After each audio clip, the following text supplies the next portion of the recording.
everyone, Osage Orange here, and welcome to another episode of Midwestern Minecraft Mining. This is, of course, our 6th mining live stream. So I want to say hello to everyone who's come out. I much appreciate you guys who have come out and said hi and all that. So, of course, on today's agenda, going to be doing, of course, as said, mining shenanigans. Mining. Dig, let dig. All that jazz. So that is going to be a thingamabob. So not sure exactly what we are going to find, of course, but we're going to see, of course, what we can find. And, of course, you know, mining is mining, you know, it'll be hit and miss sort of thing, trying to get stuff going, so hopefully, knock on wood, we'll find some good stuff. But, as said, you know, mining is mining, so let's see here, get out of that. There's that.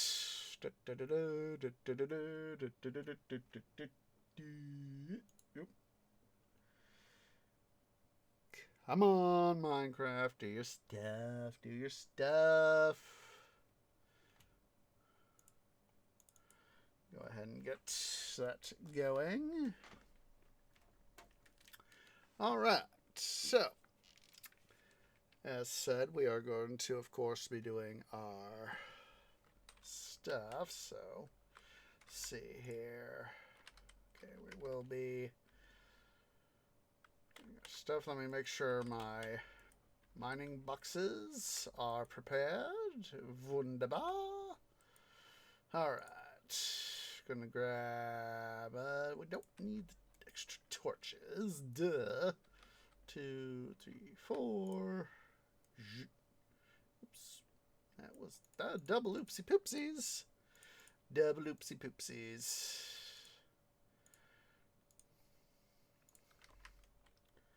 I want to grab, let's see what there they are. I was like, I know I had a couple extra stacks of dirt. I'll just grab that partial one.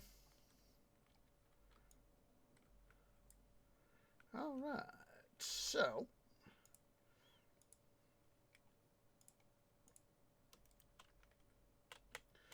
let's see, there we go. Of course I forgot to do that.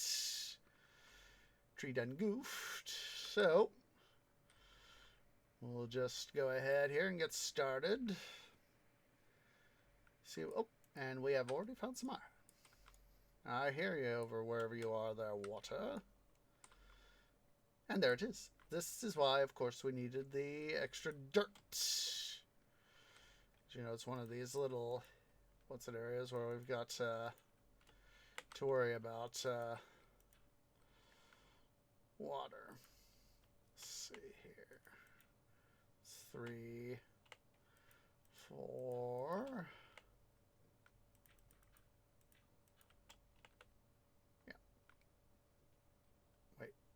Why am I going that far? Duh. Well, at least it'll be there. At least things will be where they're supposed to be. I don't want to dum-dum too bad.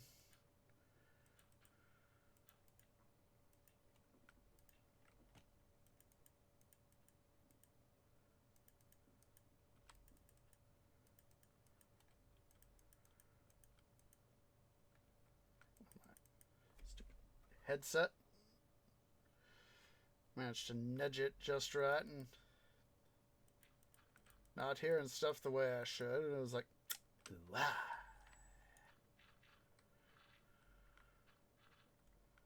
Let's see, put a torch there.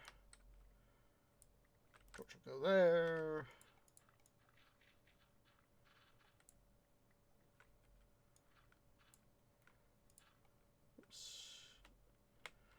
Yeah. Way stupid andesite. Andesite. Alright. Get that out of the way.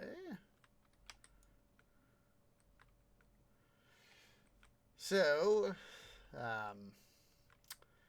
Tree has been thinking, of course. We might do a little bit this episode. Got water nearby. There it is. It's like I knew we were coming up on this next pocket, so let's see. This is one of those little bits, you know, where you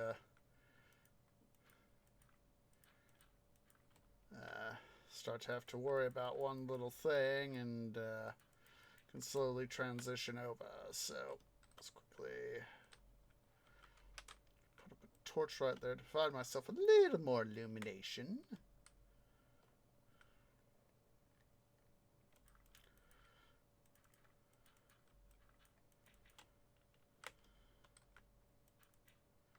Probably have to crack open our supply shulker box here shortly. So anyway, I was trying to say, we'll probably do a little bit extra stuff on cam here. Let's go get my supply shulker box out. Boop. Come on. There we go. But probably do some little bit of additional construction on the smelter on our stuff here.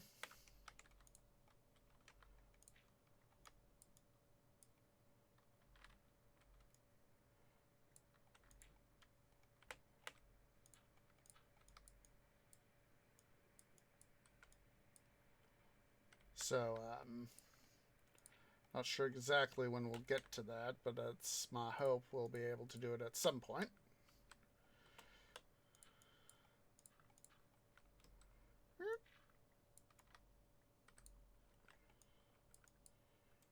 Come through and carefully extract the dirt we've in place. Ah! Yeah, I knew that was coming. Hold that there for now. We'll put a torch right there so that we can see. At least I get to save some of this dirt.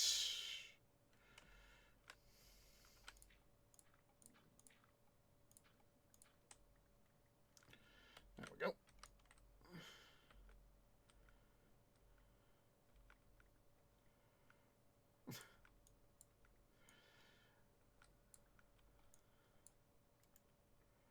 Okay. Wunderbar. Wunderbar. This patch of water right here has just been a huge pain in the butt trying to, you know, mine through and all that.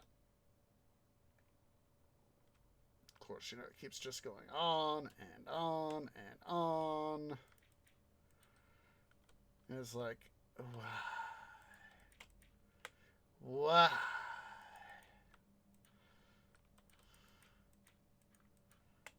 You know, that was, you know, something like this. This was actually, a thing that actually happened on the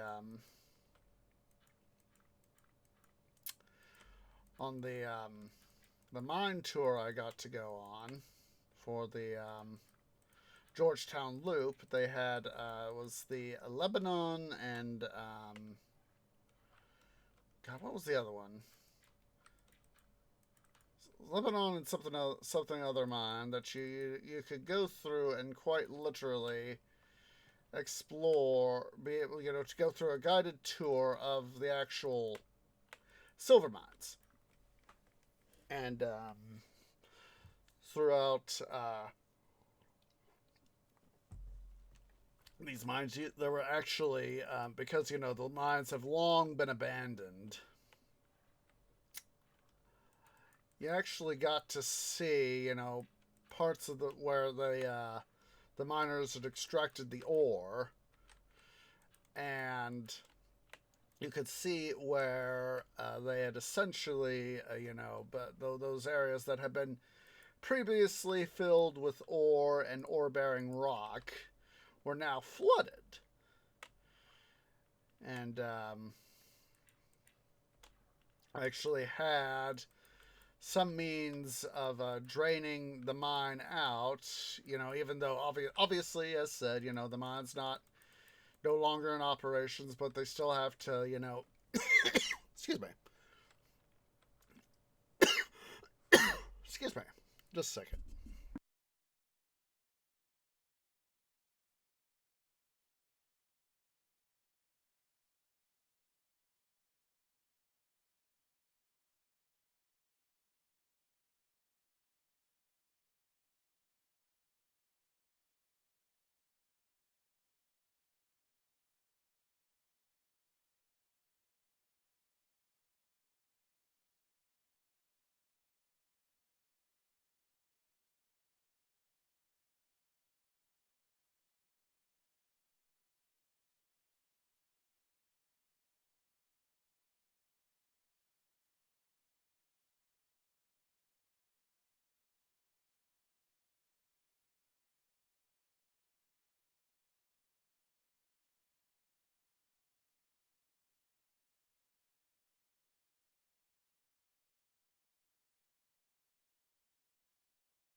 I apologize for that, guys. That just was a very, very bad coughing spasm. Tell ya, it's a huge pain in my speaking stomata when I get such coughing spasms. All right. So anyway, back to our thing. So yeah, we got to see where the miners had previously dug out the silver ore, and oops, that's an oopsie poopsies. And we got to see where obviously at the height of the area of the mine where we couldn't go down, down deeper, because obviously there's water there, and we didn't want to obviously they're not going to let us take that sort of risk getting ourselves wet. It's only fair to let us stay dry. But yeah, that we did actually get to see some drainage from the sort of like that, only a lot less intense. Sort of like that, but yeah, we actually got to see where they had the miners had dug out the silver ore, and there's this one little spot. Miners can be superstitious and all that, and so there was I'm forgetting the guy's name, but our guide, what he did, he showed off a spot where some ore had been sort of left behind, as it were, or hadn't been accessed. Ooh, hello. Hello. It's kind of like that water. But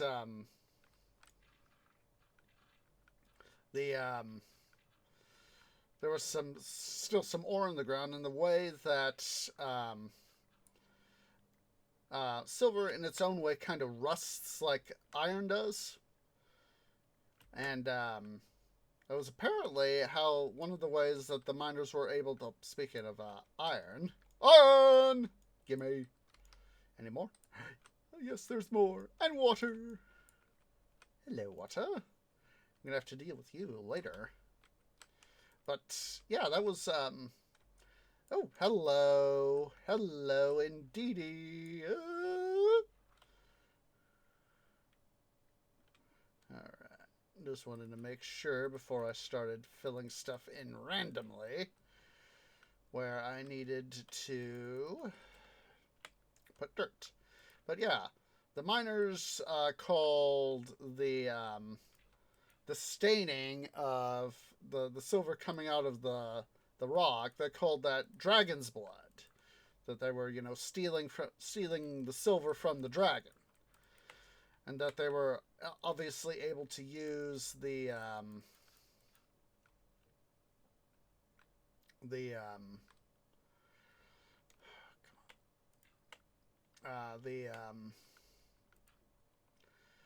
they were able to use, in part, they were able to use essentially the rusted out silver to sort of help follow the vein.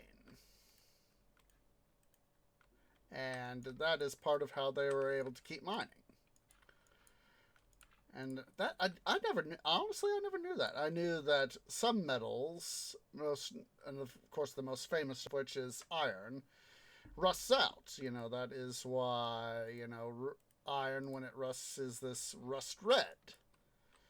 And so I found that interesting that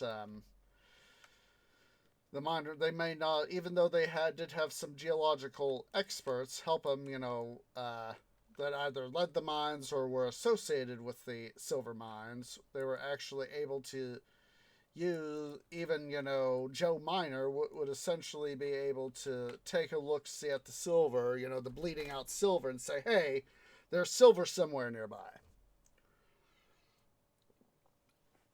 But what they found, as they would sort of go along, would be a little bit something sort of like what I got right here. Would be they'd be coming along. Let's see, I want to fill that back in because obviously I don't want flooding.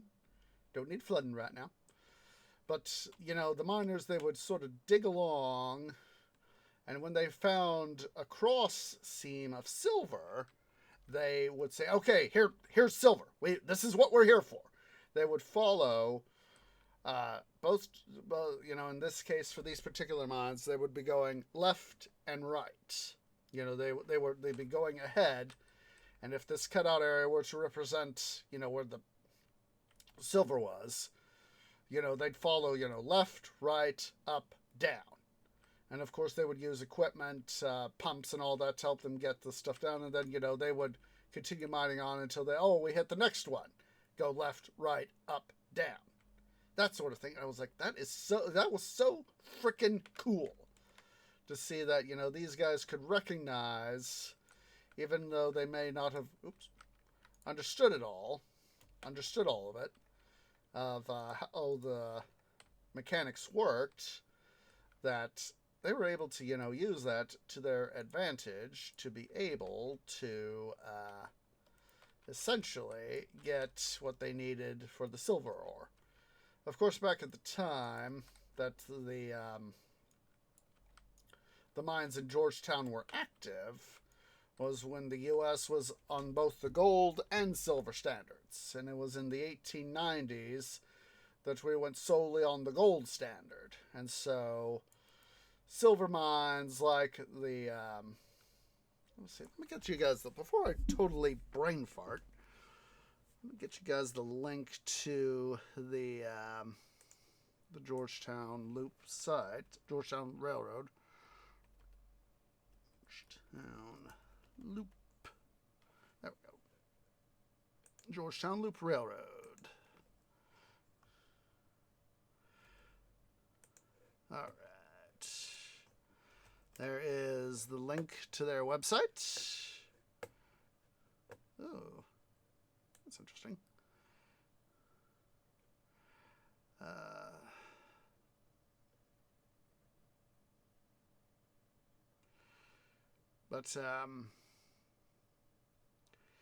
Yeah, train ride's approximately 70 minutes or 2.5 hours with mine tour.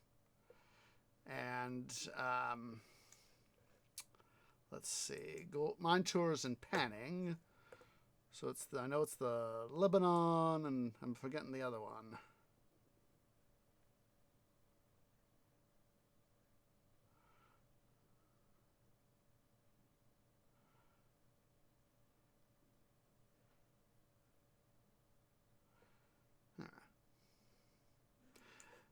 Yeah, it was I forget the name of the other mine, but there were two mines, and they eventually got joined up together. And basically, they went and they got the silver, and then of course, when the country left the gold silver standard to go solely on the gold standard, silver prices collapsed. Speaking of gold, irony, probably not. But yeah, I got to do some gold panning as part of my mine tour, and I got less than 1 milligram of gold, I'll tell you that for a fact. At most, maybe 1 cent worth of gold. But that's actually how the mining industry in Georgetown was started. Is a lot of prospectors. There is gold in Colorado, and there was some gold in the Georgetown area. But there wasn't really sufficient amounts to have a real big amount of investment for gold mining. But rather, they were finding a lot of evidence of did not mean to do that. They're finding a lot of evidence. The prospectors were finding a lot of evidence for silver. And they silver and gold too tend to be together, but of course not always. So that is how the silver mines in Colorado and the mining areas of Colorado are really done for. That, as I remember, there is a county. I'd have to double check to make sure. Let me double check to make sure I'm not talking out my arse. Yes, and yes, sweet trees have arses. Let's see.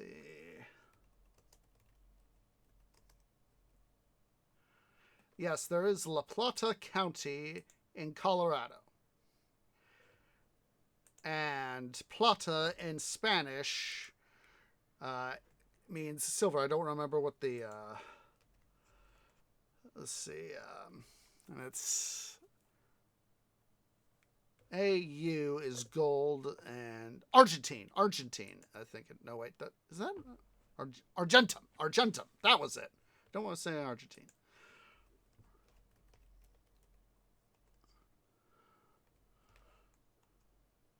Thought it was, yeah.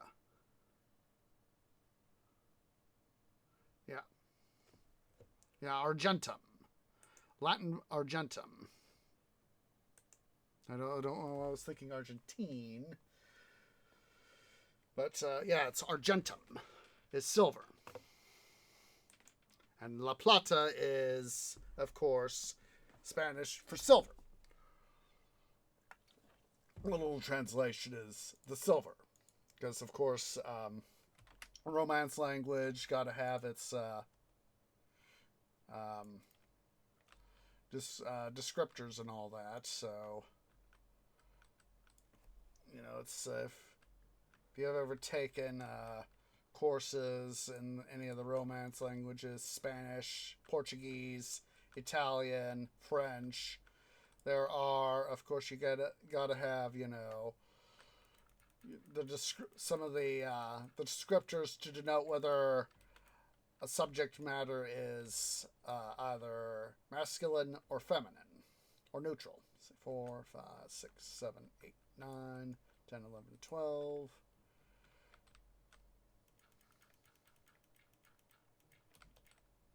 There we go. Oh yeah, La Plata, and then in Spanish, El Oro is gold. Or El denoting masculine, and of course La Plata, La denoting feminine. Feminine, the. It's one of these interesting things how In various languages, you can have iron. In various languages, how you can have necessary terms that denote the gender of a word. Nice big patch of iron. Somewhere nearby.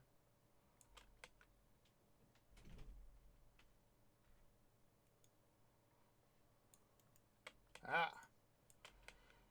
Just hearing that water there. Did that? Forgot to turn on difficulty. I was like, wait a minute. Why aren't I hearing baddies? So, oh, there we go. Let's go ahead and put up some torches there so that I can say, hey, Twee, this is the way home. Pool of water here.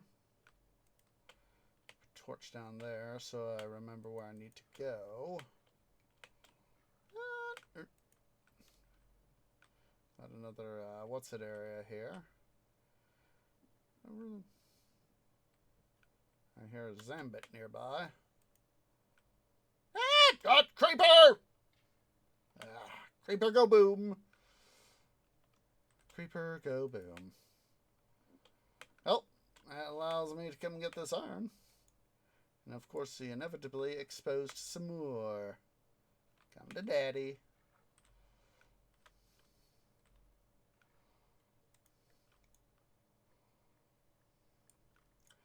I need all the iron I can lay my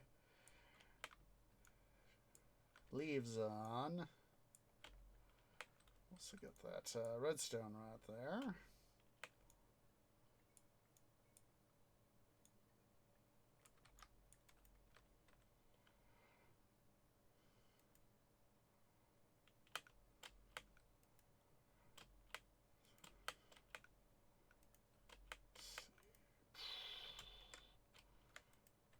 Some more iron there.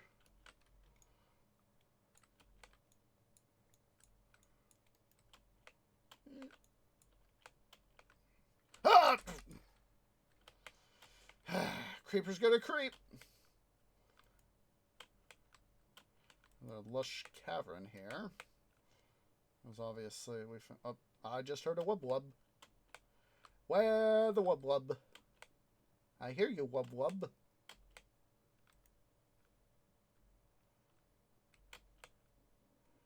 Some gold there. Don't want to go too far into this. This looks like it's a fairly expansive, lush cave system.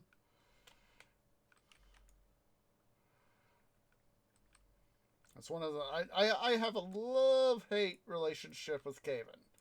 I love it when I can, you know, go through and get the cave system done rather quick. But just, you know, one of those occasions where it just keeps going on and on and on, and it's like, ugh. It's got to be a part of the system here that can't see on this side. It's all right.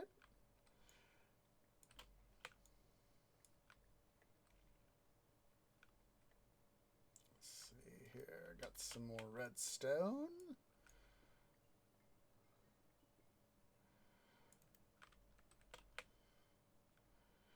Some iron over there. I want to see what's up over here first.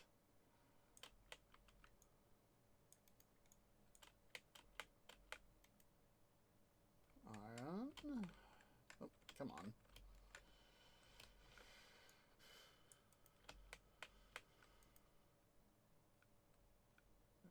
It's like, where is that iron? I was like, I just saw it. Nah, special iron. Ooh. Have to... Some more over there, too.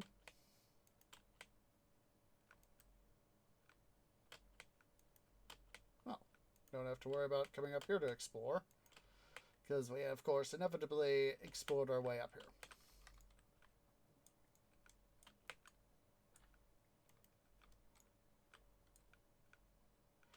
Of course.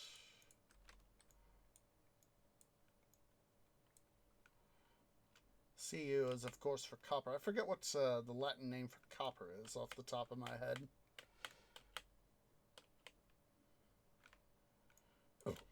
I know that iron is ferrillium, or ferrium, I should say. Let's see. Let's go splash.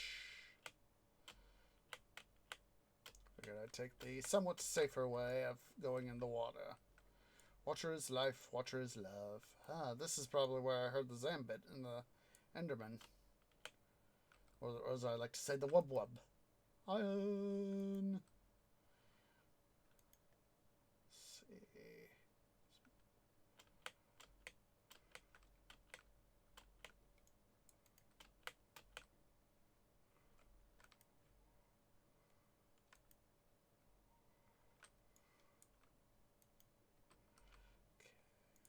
This is why I love shulker boxes.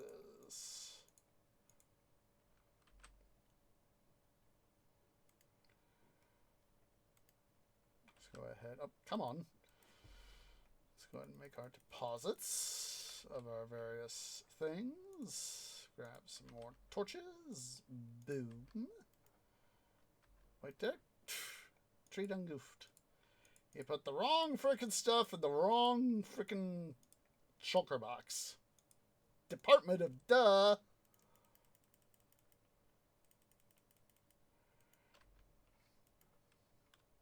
There is where that stuff was supposed to go.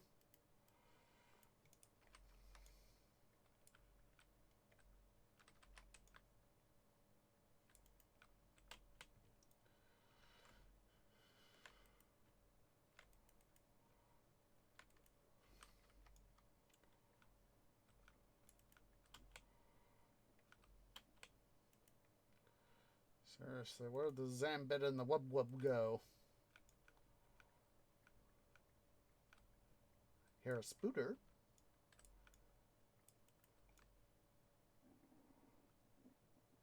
Wherever you are, spooter, I don't give a darn.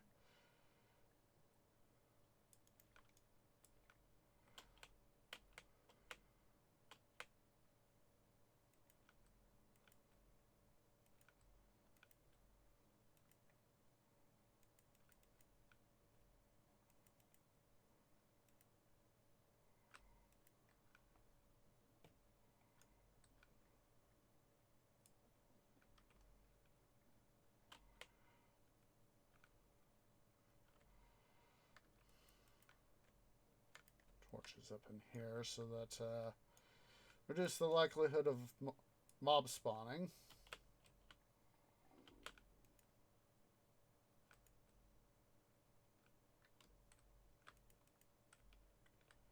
Yeah, I don't think I'm going to follow. Sometimes not going down deeper down a hole is the better part of valor.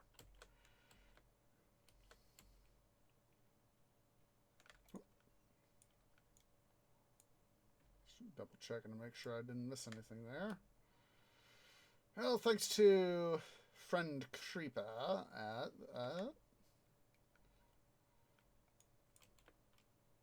let's get this iron. Some gold right there. Ah, come on. There we go. Alright, gold. Coming to daddy. But yeah, getting to do that little bit of gold panning. Definitely learned a thing about gold panning. And I've watched Dan Hurd. I know I've mentioned him a number of times. But, you know, I knew the logistics of gold panning, but, or some of the logistics of doing some gold panning, but not having done it before in person, you know, was having to, you know, shake out the pan, you know, to get the lesser, get the heavier gold to separate from the lighter rock. It was always an interesting thing.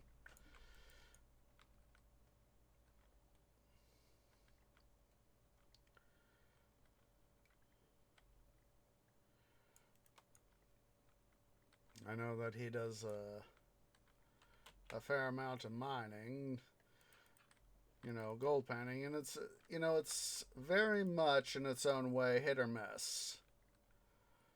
And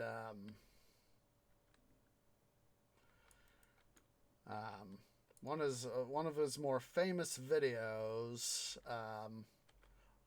of, I forget which claim it is. He has it on the Fraser River in British Columbia, but it was just doing some of his prospecting on his claim one day, and it was after the hello over there, White Cat. Are you? Of course. Just a second. White Cat wants to leave. Just a moment.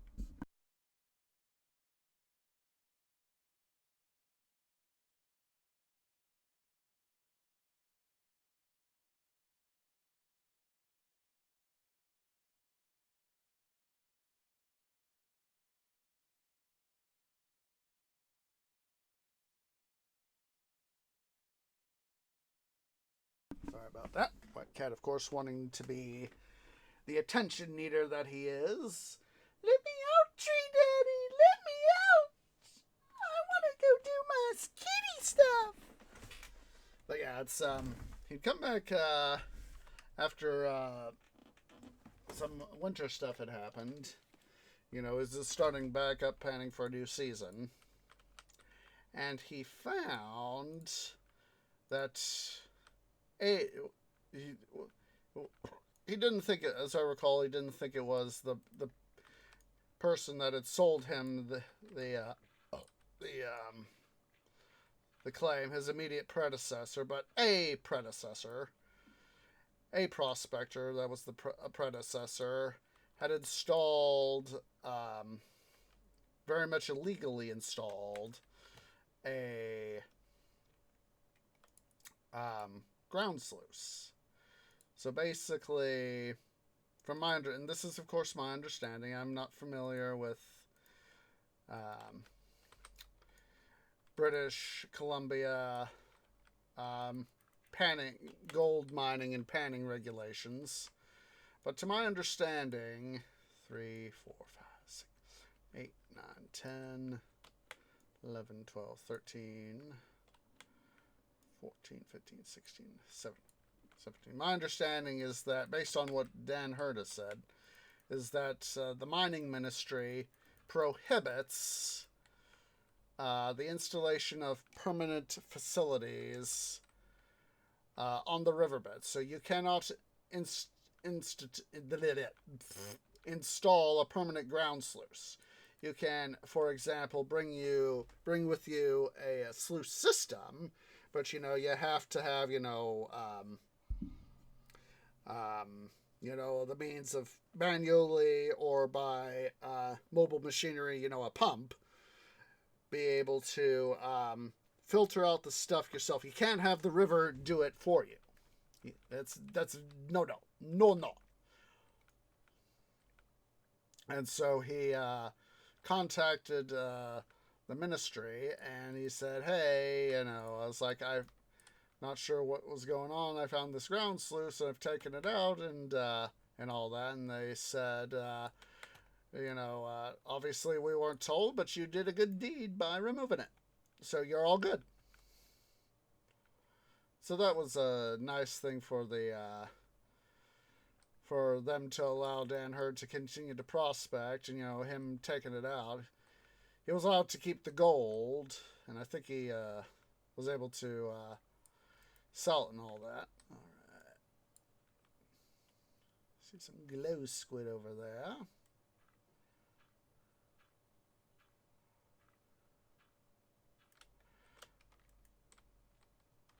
Just gonna get some glowing. I come for you. I come for you. Come here.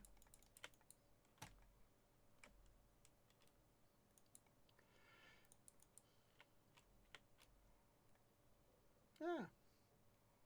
Glitched into the that block there. Come here, squiddy boy. Come here. What was that? Yeah, these days you'd have to be very fortunate to be able to strike it rich gold mining. You'd be very fortunate to strike it rich. I think that other guy's either wandered off or despawned. Oh, there he is. There he is. There's probably where he went.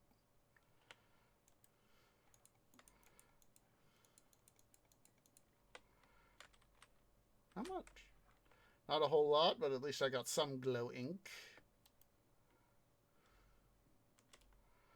Come say hi to these glow squids.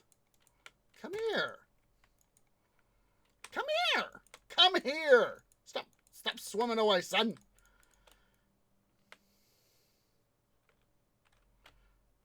Should I? Where does this thing go? Diamond! Diamond! Gimme, gimme, gimme! Oh.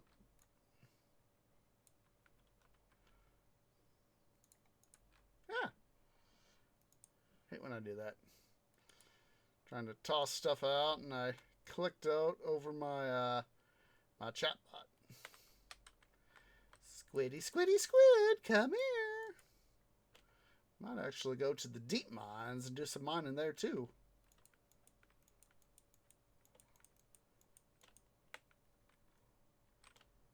Surface, surface, surface.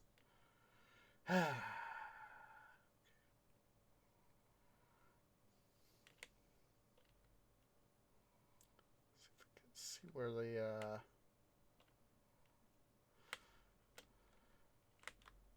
glowing went. Oh, there it is.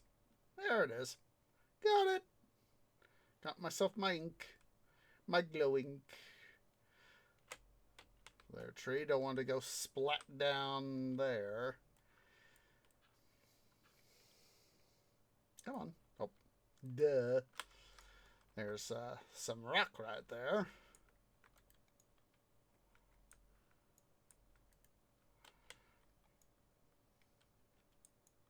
We might head down to the deep mines too.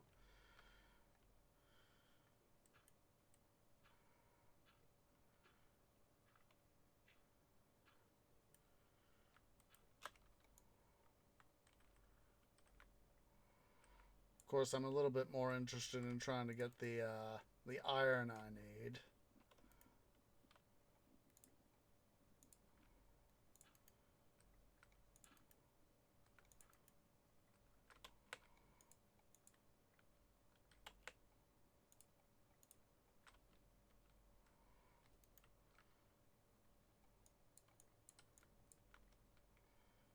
We'll put dirt right there. Let's actually do 2, so I could just do that.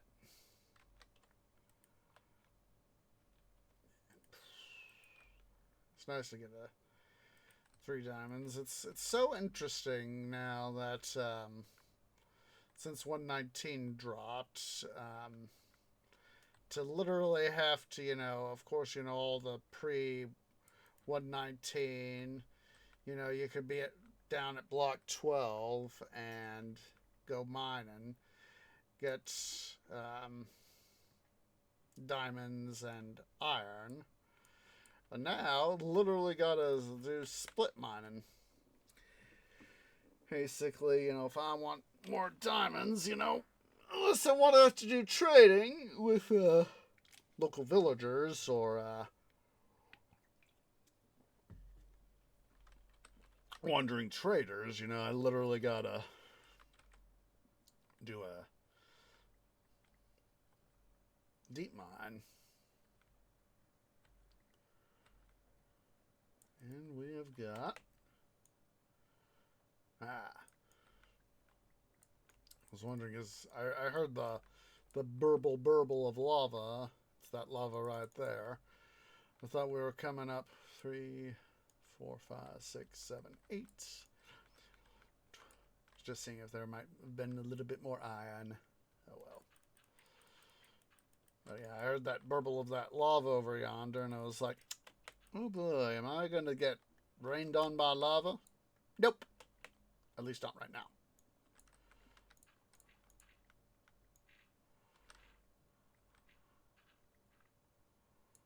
Something up there. What the heck is it?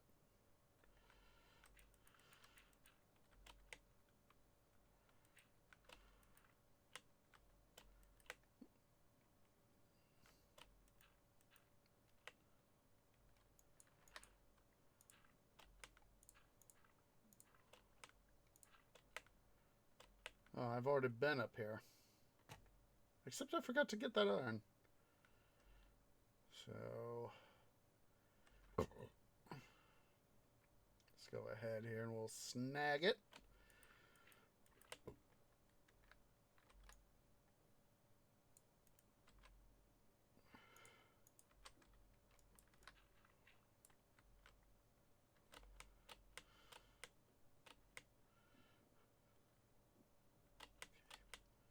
I was like, I know it's here somewhere.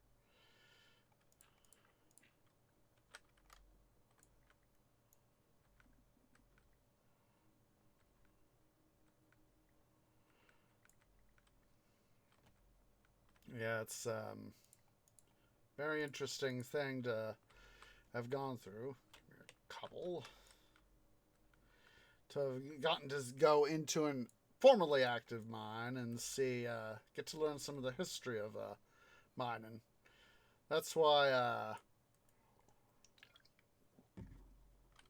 the Georgetown Loop Railroad existed, was because it was there in part to help service the mines. Take men and supplies up to the mines, and then haul the mined material back out to the town for processing, further processing and shipment to out to the rest of the country. And so after the price of silver actually collapsed in the 1890s, there was actually, there was slow, it was classic material of, a slow decay of town sort of thing. As things went on. Bubble, bubble, bubble. Coal! Let's see here.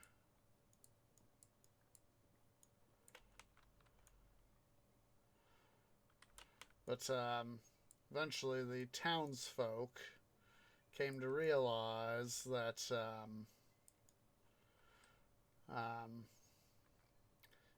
they could, either continue to just let their town slowly die or do what they could to preserve its history, and that is major impetus of why Georgetown survives to this day is the townsfolk sought to preserve their part of Colorado mining history. Stack and a half of coal. I'll take it. But yeah, it's there was the Hotel de Paris that I got to see before I went on the railroad trip. And sorry, stretch. But yeah, it's got to visit it because so first thing I did when on that Wednesday, the day I went, was the hello there, gravel. Let's see here. Was the oops.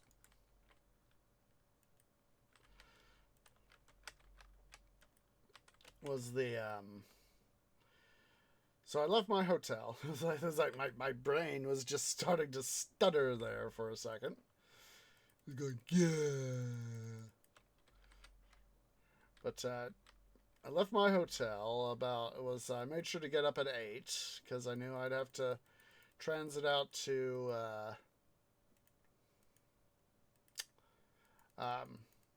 Georgetown.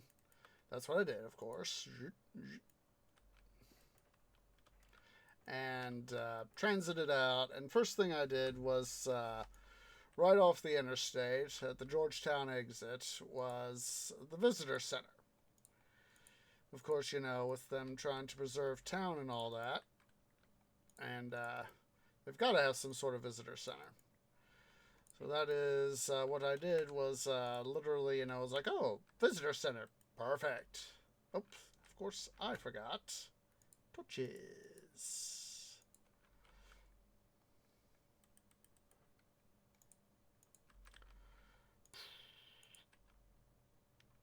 Oh, that's okay. Eventually we'll get stuff done. So went ahead, went into the visitor center. Hello.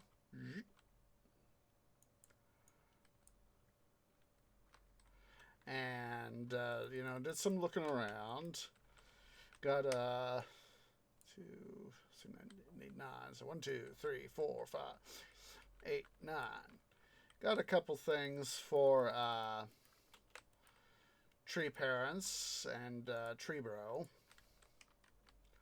And just a little more, not necessarily what necessarily could be called quote unquote knickknacks, but more practical stuff, more useful stuff. There's a creeper over yonder. No creeper. No tree, no go boom boom. Don't want boom boom. But I got an oven mitt for Tree Dad, another one for Tree Bro.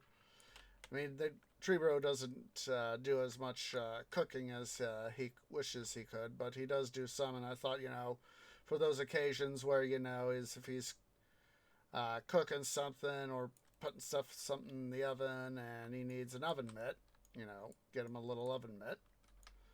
Do that.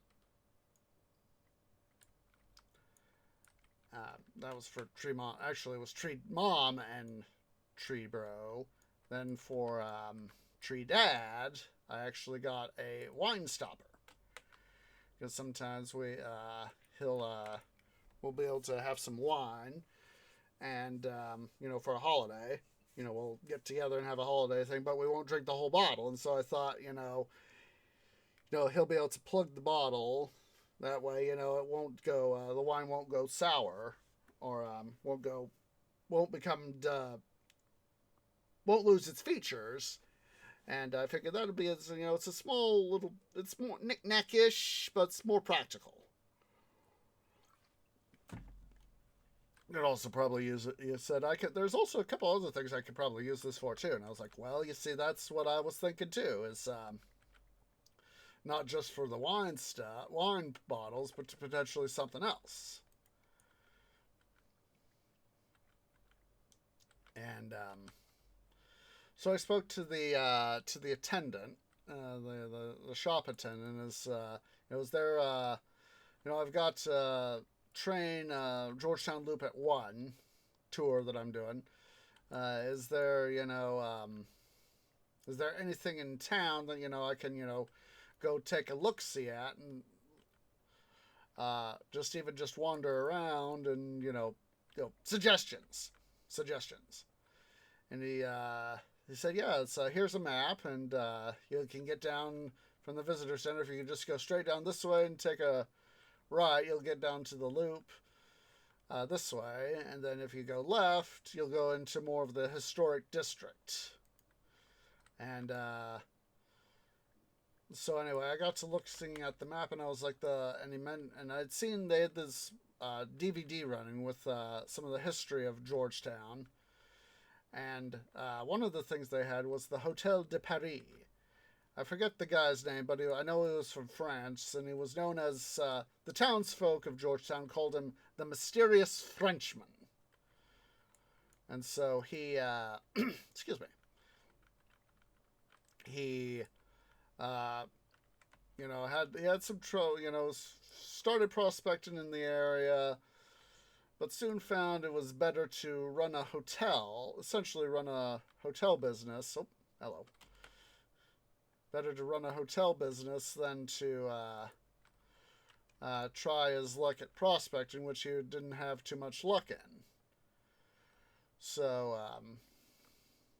and he had some history in town, from what I remember.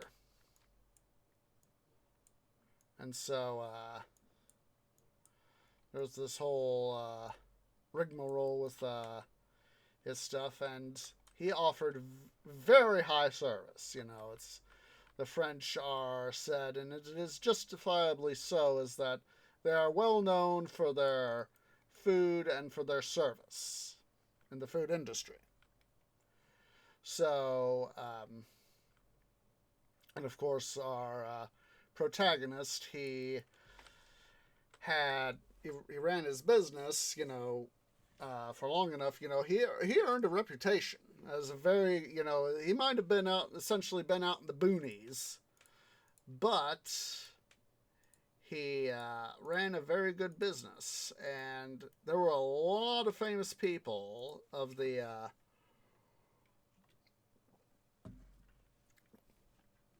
of that time period of the letter hat. I think he lived there till it was like about 1900. I think it was from it was like the mid 1880s to about 1900 or so that our protagonist Frenchman ran his establishment. And his costs, obviously, money was a lot more valuable in those days. So I'd see something that is worth $15. Don't forget, back then, $15 was about the equivalent it's easily $50 today, sort of thing. And so it was very high quality.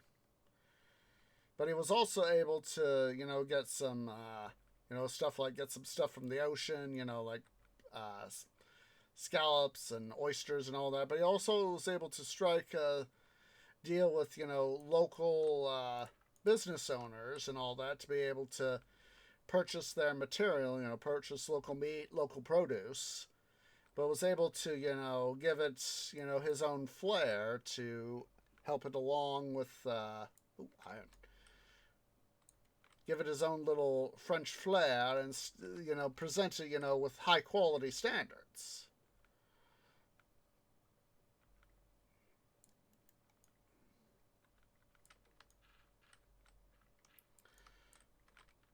So, I remember that he had. So I went on the tour. I decided, I'll go on the tour. So when I got to the Hotel de Paris, I went in and started looking around and said, "Would you like?" And the lady attendant that was there said, "Would you like to go on a tour?" And I said, "Sure." So she took me on a tour, and it was like, oh my god, there was so much history, just looking at the stuff. So totally worth it. It was like $10, and I was like, I'll do it. That would be like $1 or 75 cents, whatever. Back in the day, So yeah, it's totally worth to see the history. Boop. And so, yeah, he had several staff members that helped him out, and several staff members and or permanent residents that were able to help him out, or he passed his property on to. And it was just amazing to learn some of this stuff. So after that, I went to a local restaurant. I forget the name of it off the top of my canopy. And had something to eat for lunch, and then after that, made sure I had some time, to get something to eat, because I didn't want to go on the mine tour starving. even though I literally make my own food with my leaves. Oh, more iron. Gimme, gimme, gimme.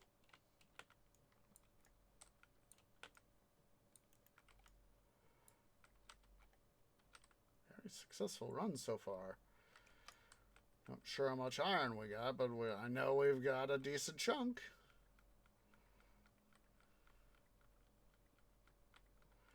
Yeah, so I went and got something to eat, and after that, went on up to went up to the Georgetown Loop, and from there, got checked in, said, hey, I am Husay George, I am here for my train, to check in for my train ride, and I said, yep, here are your tickets for the train and the trip back, the train, the mine, and the trip back. Please enjoy. So I went ahead on out and went out to the platform and was able to chat with some of the folks there as we waited on the train. We could actually hear the train coming down the mountain. She'll be coming down the mountain when she comes. So yeah, that was a very interesting thing to, you could hear the whistle of the steam locomotive. Just, you could hear, oh, iron. It's the fortune pick, of course. But yeah, you could hear the long whistles, just echoing down the canyon. It would go woo woo, and the echo on the second woo, you could just hear it echoing down the valley. Totally worth that experience.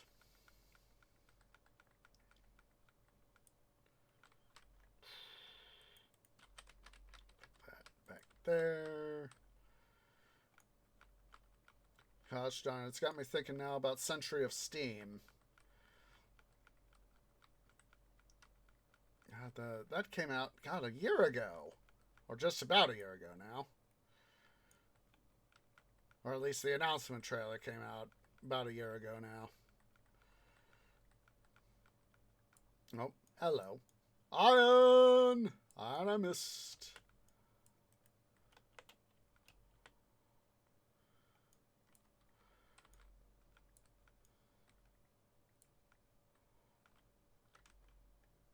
Lots of iron, lots of iron, lots of iron, lots of iron. As soon as we get back to base, I'll pull up the Century of Steam trailer.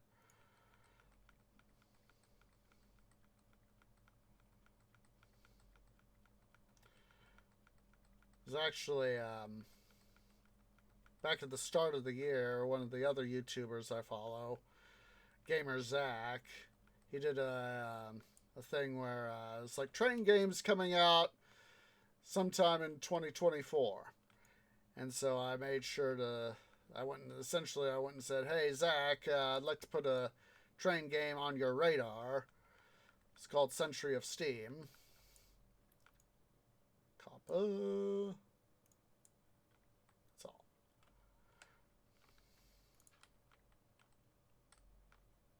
Yeah. Yeah, let's go ahead here. We'll quickly dig this little bit to start.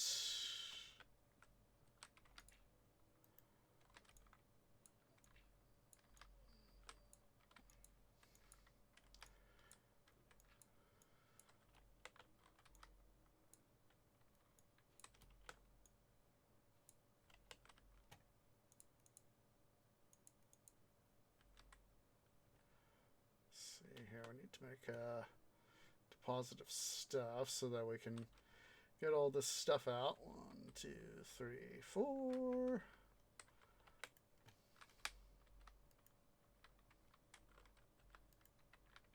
Come on. Come on. There we go. Oh. That does not go there. That goes there.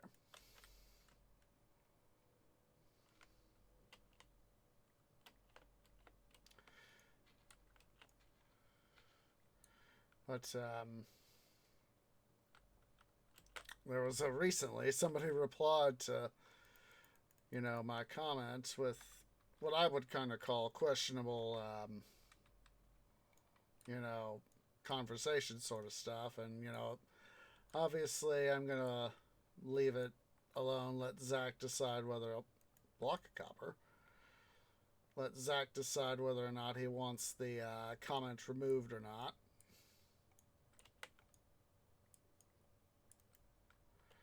Of course, it's his channel. I'm not going to try to argue with him over his stuff.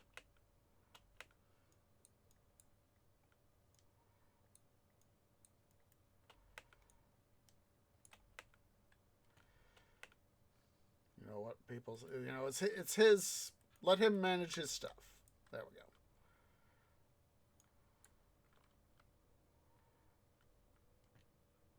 Let's see, let's put in place that. There's that. Grab something to noms. Oh, come on, not like that tree. Quickly turn on peaceful so we don't have creepers try to show up and make boom booms.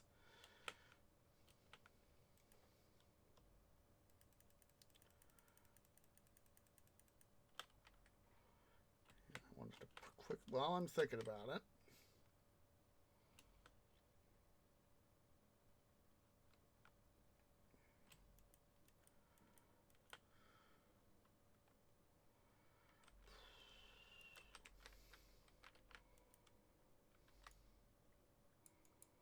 There we go. Oh. Go grab that copper right there.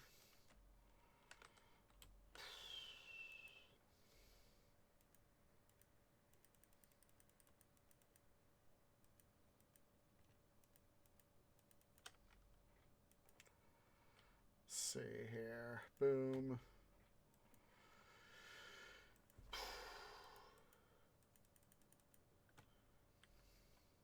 All right, let's filter out our stuff.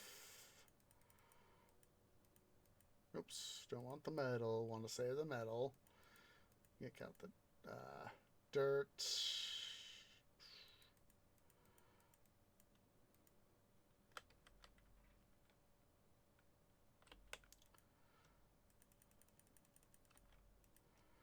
I'll get you guys those links. Oops.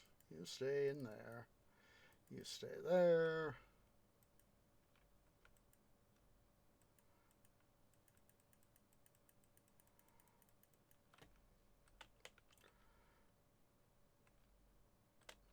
I still have that granite on me.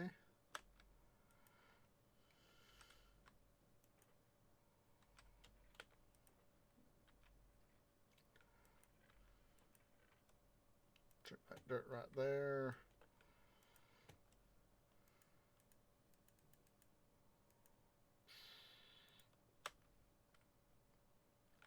It's not trying to access that chest.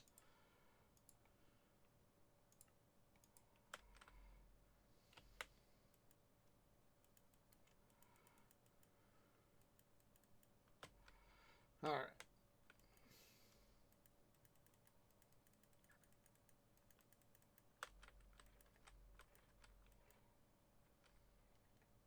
Let's see what else I had to remind myself what else I needed to do. So, oh, don't forget, let's see.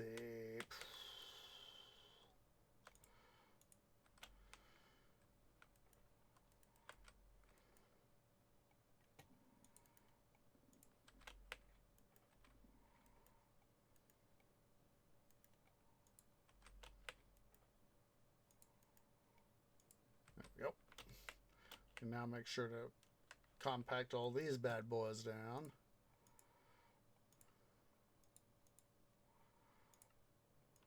There we go. That's a lot better.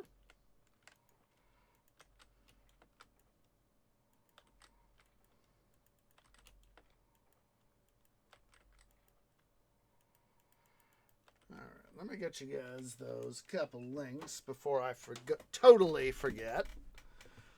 Let's see.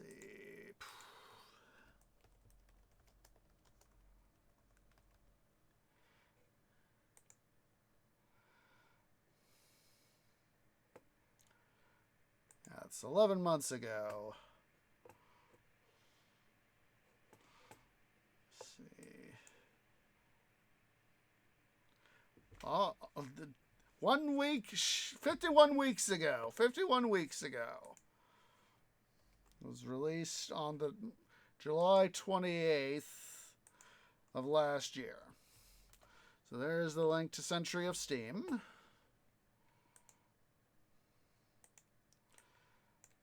Let's see. Then, let's see.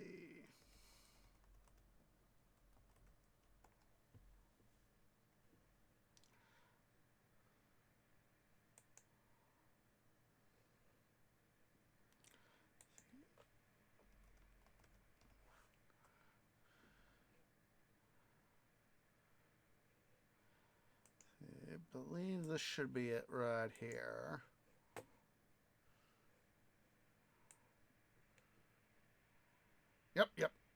Yep. Found it. Found it. Ah.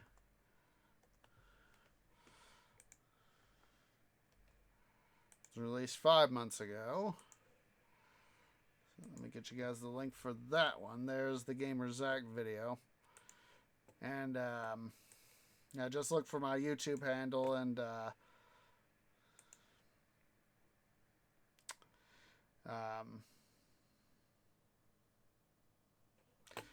yeah, it's last comment on the chain for me, so of my comments. So like I said, it's not my place to manage somebody else's account. You know, let Zach do his stuff.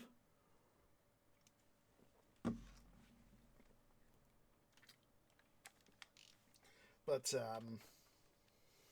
I am looking forward to whenever Heisen Company managed to get their stuff done. I know that it's in beta right now, closed beta. They all have got some degree of the jobs, so obviously one of those little bits of you know, paying the bills comes first. So that's what obviously they are going. Oh, I'm thinking about it. Boom, boom, boom. Obviously, paying the bills comes first. So, excuse me, that's what they're going to do, is they're going to do the stuff, earn the money to pay the, oops, I don't want my pick going in there.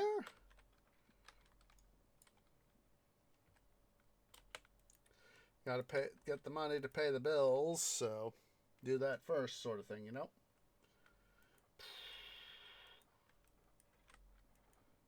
Yeah, we'll leave that clay in there. It's not quite full enough yet. So that's back to full. That's there. That's empty. That's empty. Let's grab our stuff. 1, 2, 3, 4. Boom. Boom. Yoink. Yoink. That extra stack of dirt. What did I?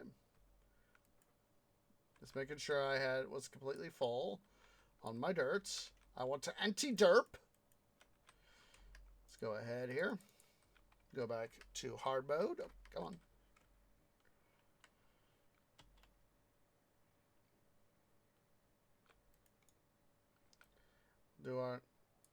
Oh, we got a drown nearby. Hello, drowned wherever you be. I hear your gargle.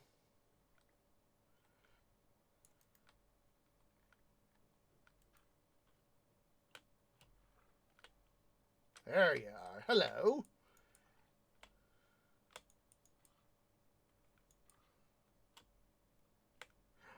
Ah, he had some copper on him.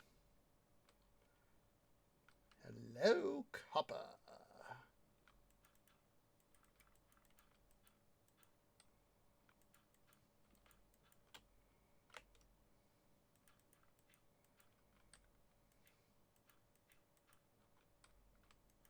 Ah.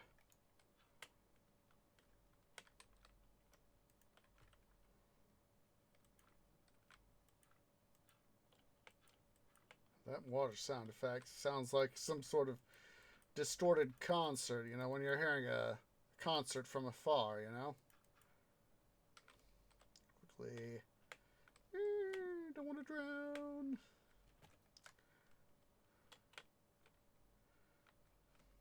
Quickly dispose of the rotten flesh. Just do that.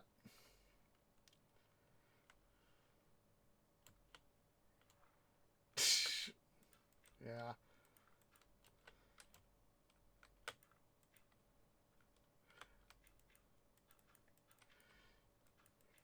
You know, just Lord knows how many times over the years as I've run my zombie farms, had to deal with, you know, hello, don't reflood yourself, tree. Don't do that. Don't be a dum-dum. You know, I've had to deal with rotten flesh. Don't want. Don't want.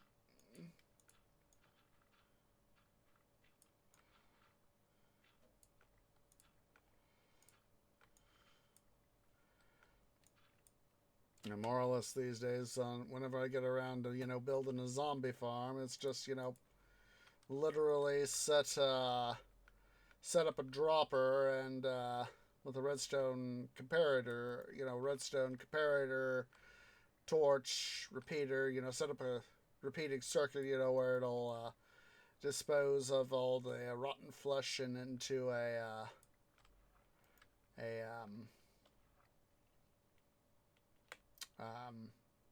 thingy.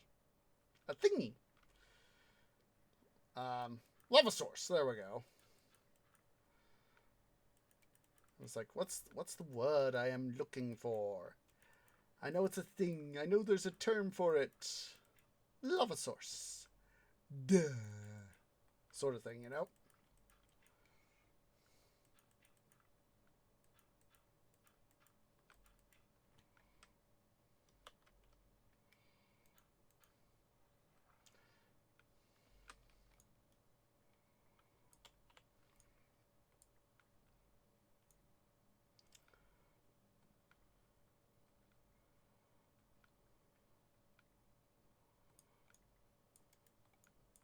Set that torch. Iron!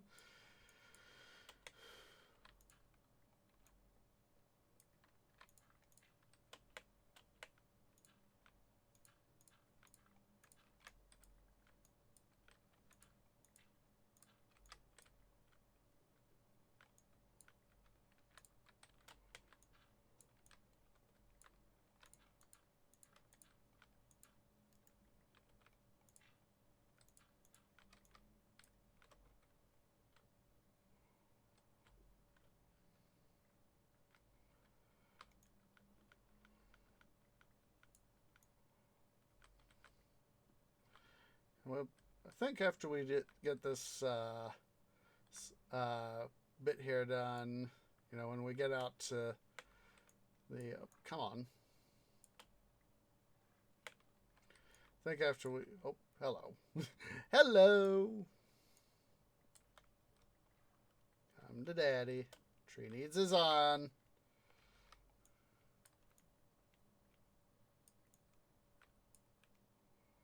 At least that gives me a little bit of something to stand on so I can do this. Don't have to worry about going all the way back now. We're trying to get all the way back. Let's see here. Supply shulker box. Plunk that down. Grab another stack of dirt.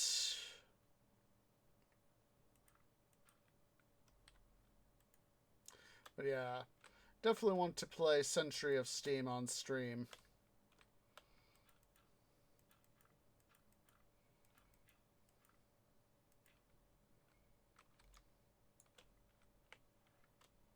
Surface to get some air.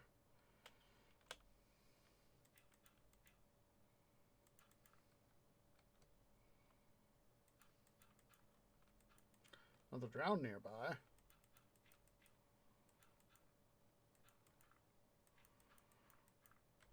There's a gurgle right there.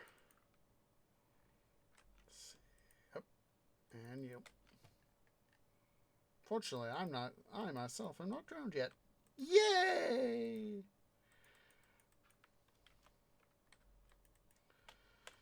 So yeah, it's finally getting back on track. Pardon the pun, line me.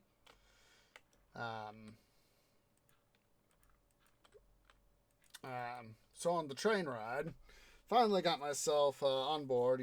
Went to the platform, got to talk to folks around us. Train arrived. Previous trip disembarked. We got to embark. I took the second car back from the locomotive, number 111, and basically we went up to from the Georgetown station, Devil's Gate station. We went up to the Silver Flume station. Okay, and from there, got to have a momentary to go visit the museum. Oh, hello. Wherever you are, Mr. Drowned, you can wait your bloody turn. Sounds like he might be under.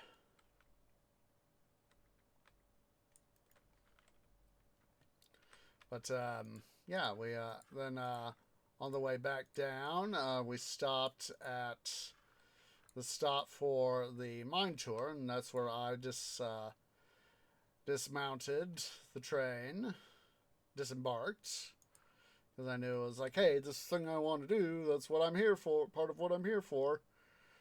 And so I went on the mine tour. First thing we got to do is we met up with our guide. We got to do the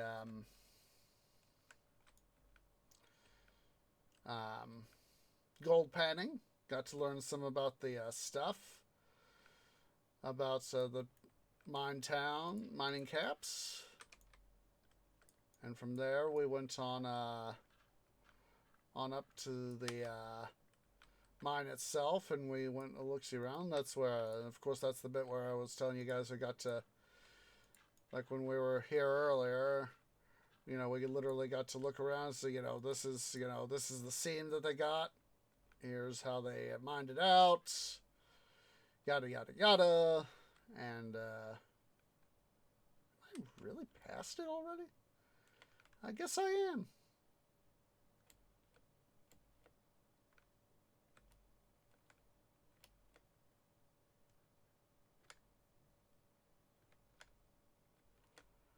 Sounds like he's up there. Poured around. Not! He's not a poor dude.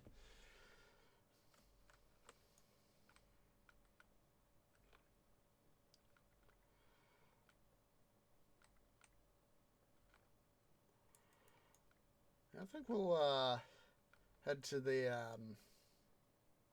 we'll go do some work on the smelter after this.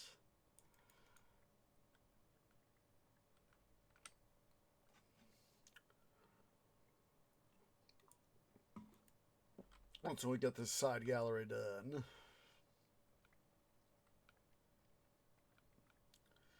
So then we went on the tour of the mine, got to look around, and from there we went back to our train. They had a run after us, and it was the last run of the day. So you basically, we're the 1 o'clock train. You can't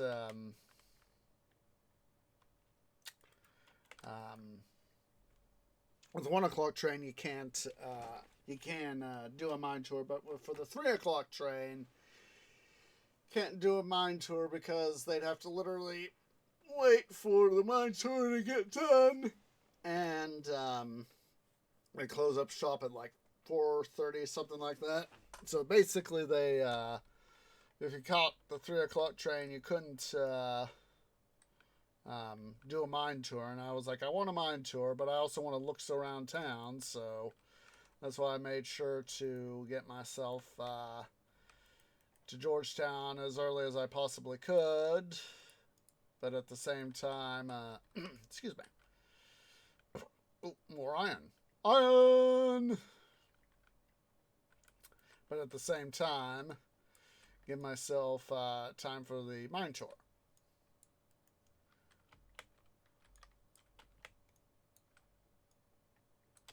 Let's go ahead and do that. Silly tweed. Didn't mean to do it like that. Not bad. 47 iron from some of these patches we got. We've been getting a nice chunk of iron, I'll tell you guys that for a fact. I needs all the iron I can get. The smelter wants it. The smelter needs it. The reason the smelter wants and needs it is because I want and need it. How can I make hoppers to build my stuff if I don't mine?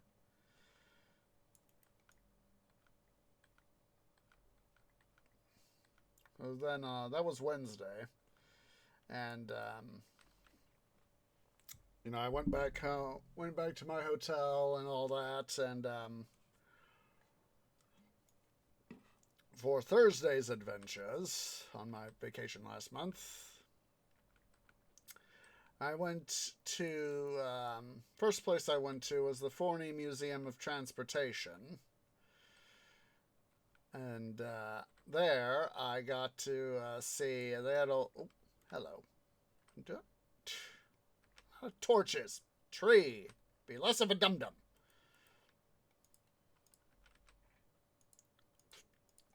Torches.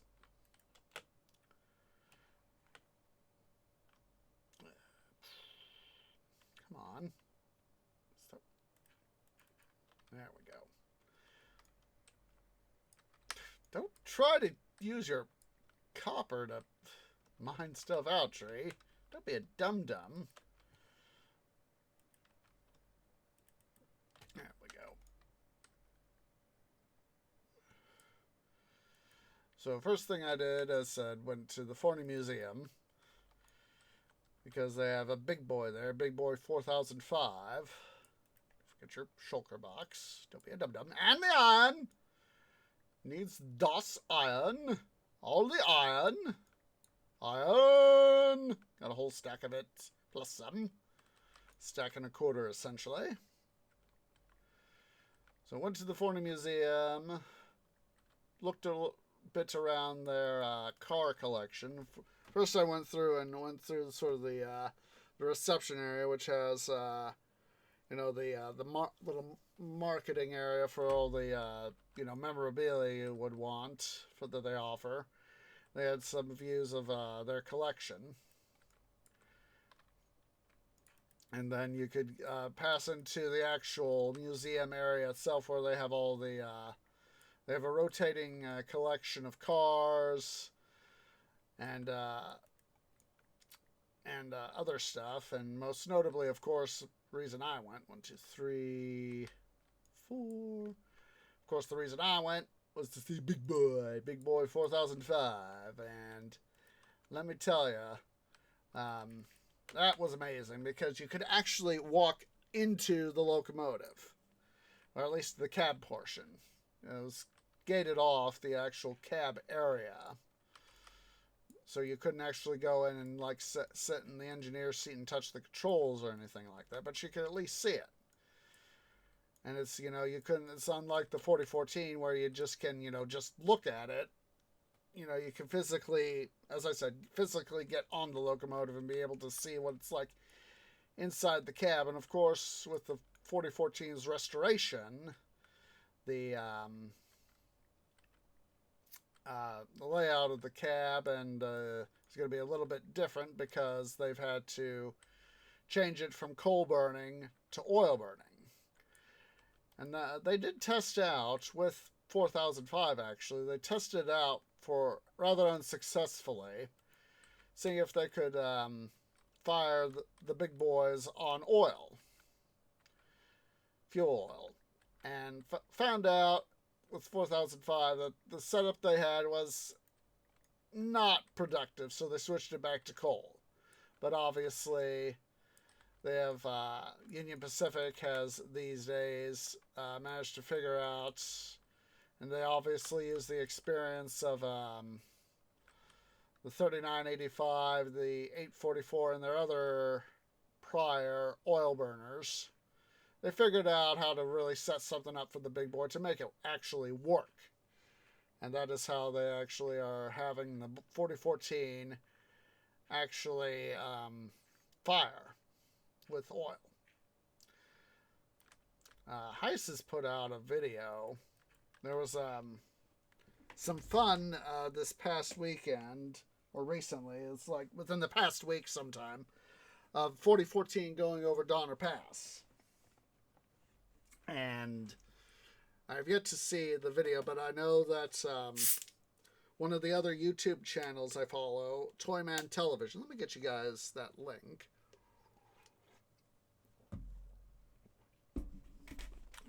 Let's see. Yep. Yeah. Let's see.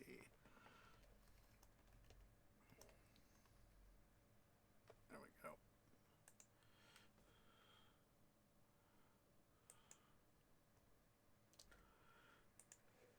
I'm forgetting his the guy's name off the top of my canopy. There is his channel.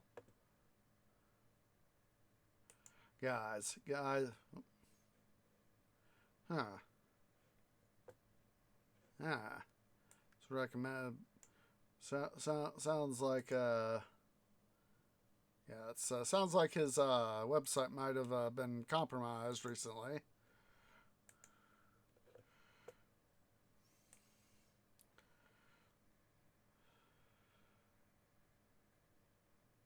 But basically, you could also follow Dale. That was his name. Dale and his wife Karen. I looked on the About page. And so they basically they go around. Dale was forced into early retirement from I forget whatever job it was he had, and of course he does planes, trains, and automobiles. So what he and his wife Karen do, they essentially go around the country and do excuse me, they basically tour the country and show off all this transportation related material.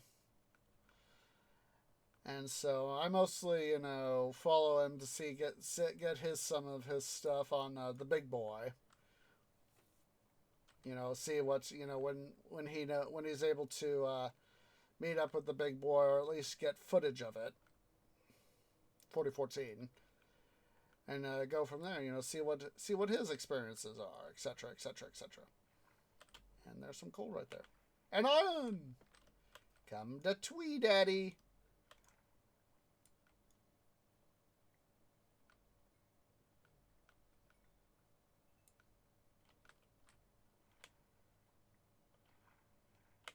Get that redstone right there, and some more iron. Iron, give Tree iron. He needs all the iron he can get. And of course, he does flood stuff. Unintentionally flooding stuff.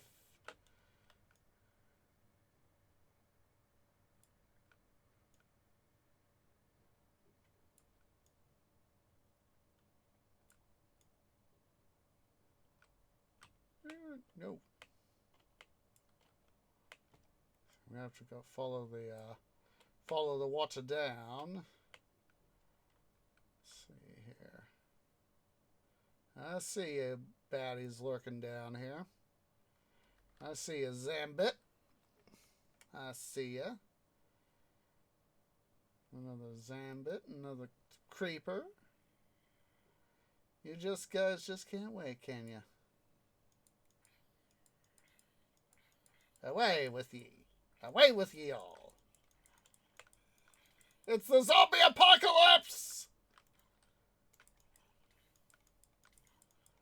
I'm on fire. Tree no Bernie.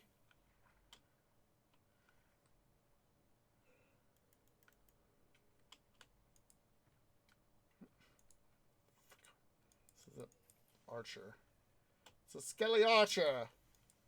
Creeper, go boom. Mob on mob action. Go away, Zambit. Here for your drama. Claim the stuff I couldn't pick up. Those arrows. Get this gold.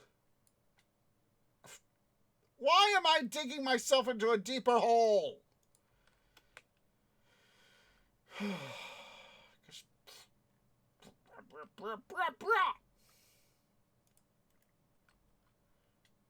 Go away, Skelly. I am no mood to be poked. I'm already enough of a porcupine. Whatever you want to call it. Pincushion. Pincushion. There we go. Already enough of a pincushion.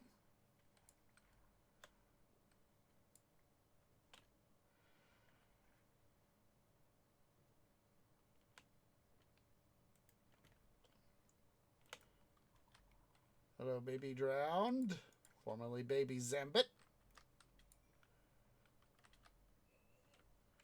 Hello, Skelly. Go bye-bye. Oh, you've got reinforcements. That sucks. Jerky McJerkfaces! Go away. Leave me alone.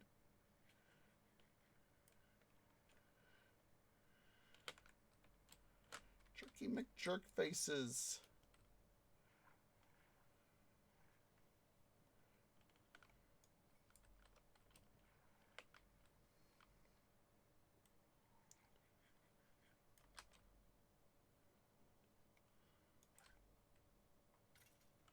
Aha, you should. Oh, creeper! Creeper, go boom.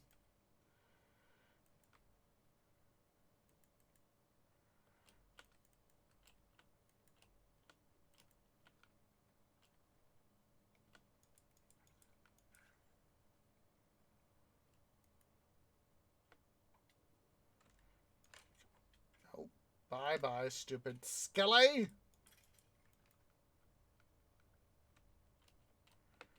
Okay, finally.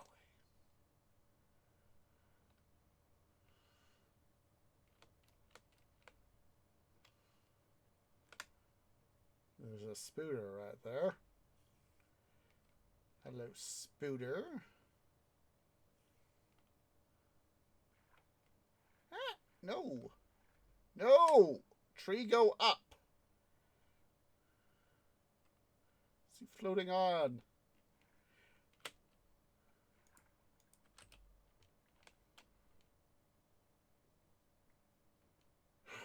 Finally. Finally. Let's have something to eat.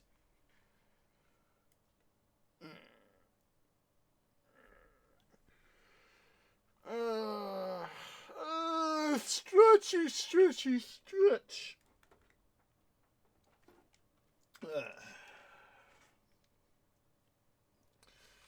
All right, let's see here. Let's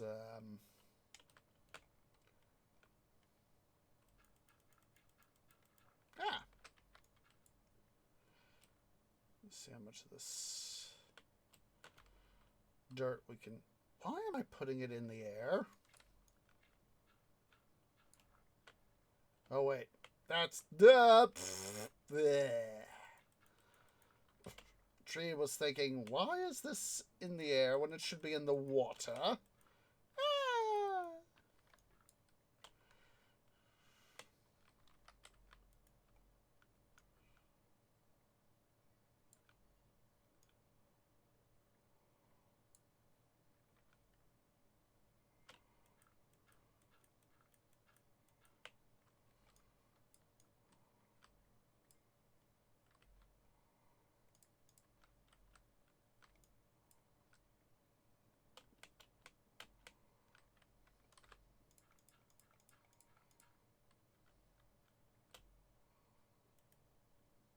There we go.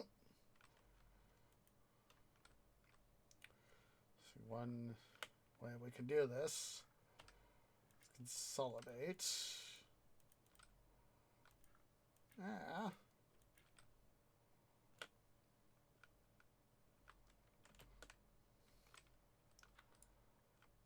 It's like, don't go, you go too far there, dirt. Ah!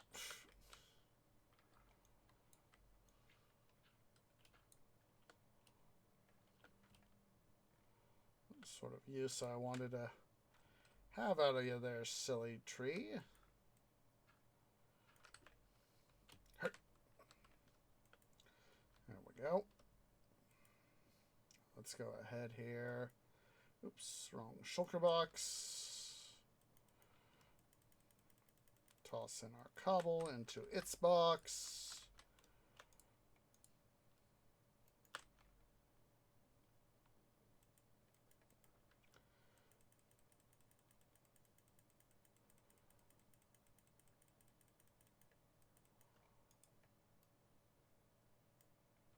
Oops, I need my shovel. Yep.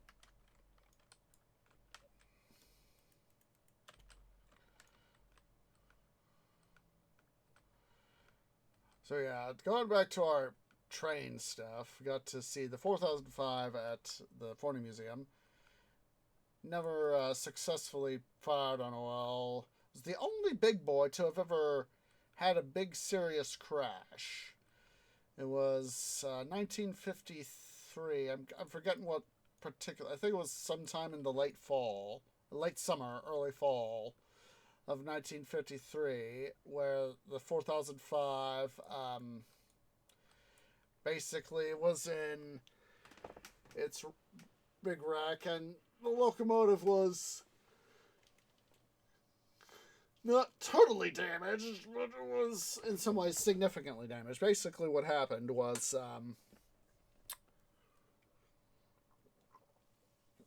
something to drink there. Basically, there was this maintenance crew.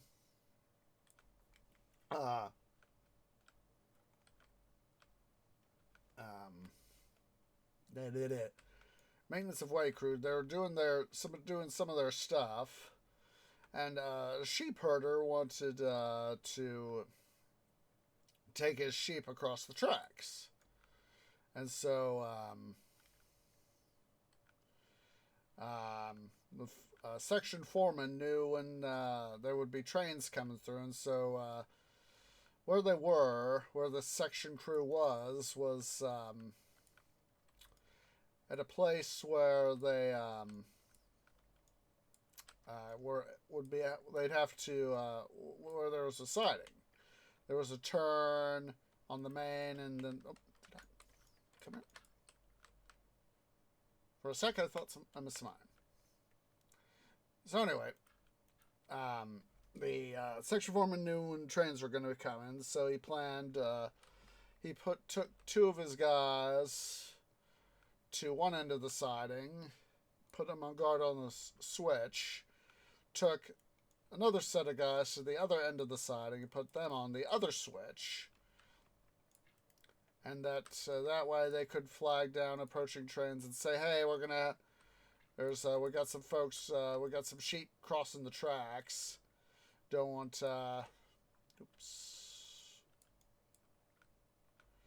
you guys getting close enough to where there's an incident." So let's see here. We need 12. So 1, 2, 3, 4, 5, 6, 7, 8, 9, 10, 11, 12. Perfect.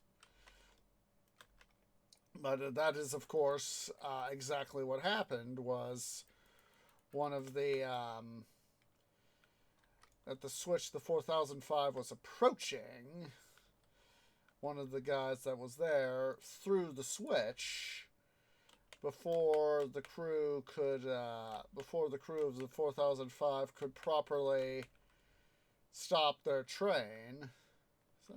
No, I saw that bit of deep slate right there, and I thought it was a Zambit, as I like to say. Zombie. But anyway, one of the guys on the side of the main that the big boy 4005 was coming down threw the switch, and the signal went from green, which is go, to red, which means stop/danger. And unfortunately, the big 4005 was at like going at like about 30-40 miles an hour, and they were like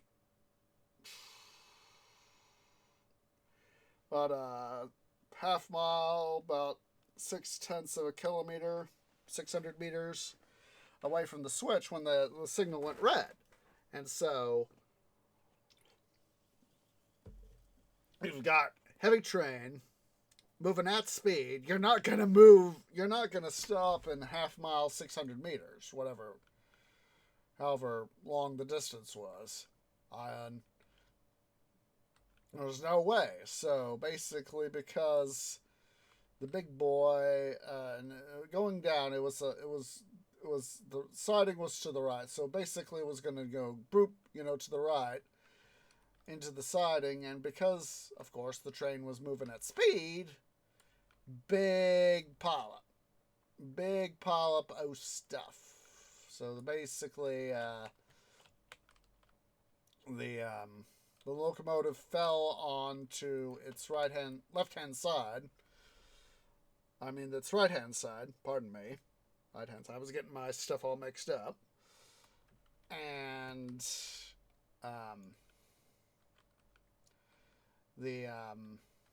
it was like the first 10, 12 cars, something like that, derailed behind the 4005. As it was... No, wait. The locomotive did end up on its left-hand side. Now then... Why did I... It was as it was going into the right-hand turn of the switch that it then fell on... It was the environment side, not the engineer side. What am I... The thing just popped... The photo that I'm thinking of just popped into my head.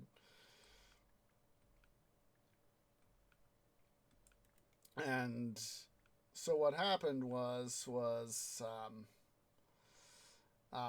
several of the maintenance of way crew got fired, and there was one of them was actually Puerto Rican and obviously didn't speak English. No se habla inglés, and had to speak through an interpreter. And it was, I think it was like his first day. There was, I know that Thunderbolt 1000 Productions did a video on it. That's where I've gleaned most of this information. Let me get you guys that link. So, God, all I'm doing is just giving you guys metric butt tons of links. Let's see here.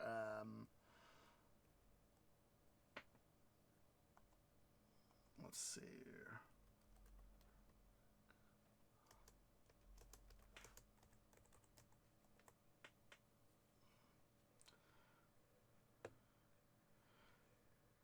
Yeah, Thunderbolt 1000 Siren Productions.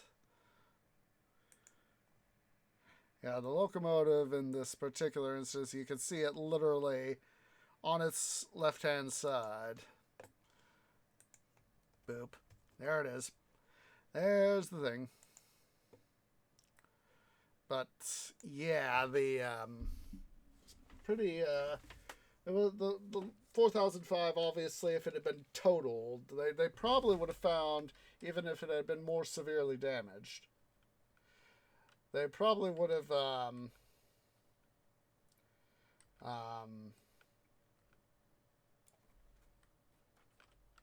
found a way to repair it. Even though UP was phasing out steam at this point in favor of diesel power.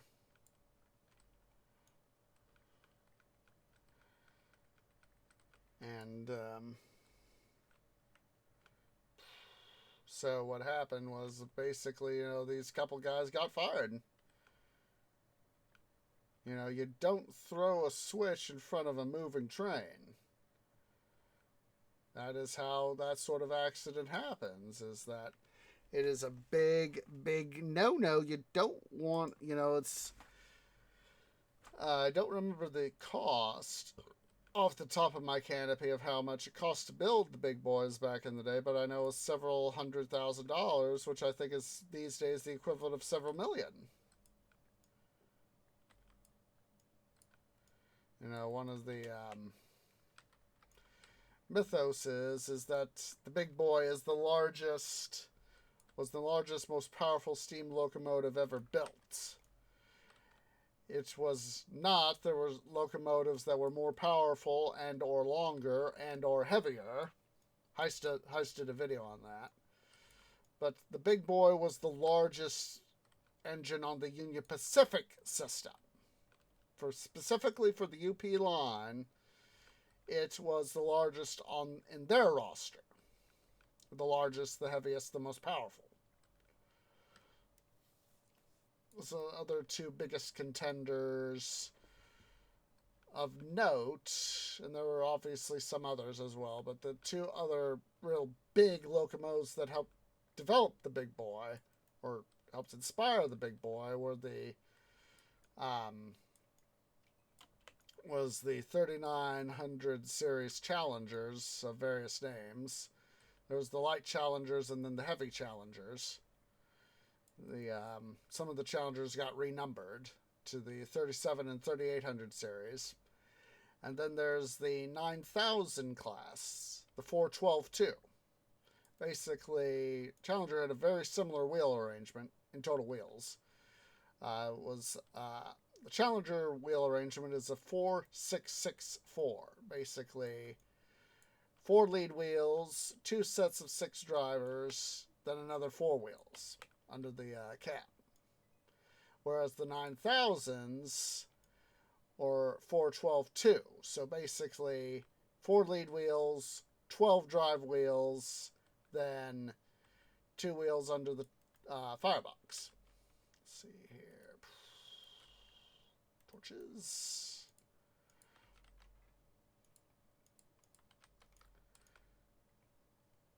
And so basically, because the 9000 series was too rigid because of its long frame, basically what they did is, in between, for the Challengers, they essentially took the 9000 class, added another set of wheels underneath the cab for 4.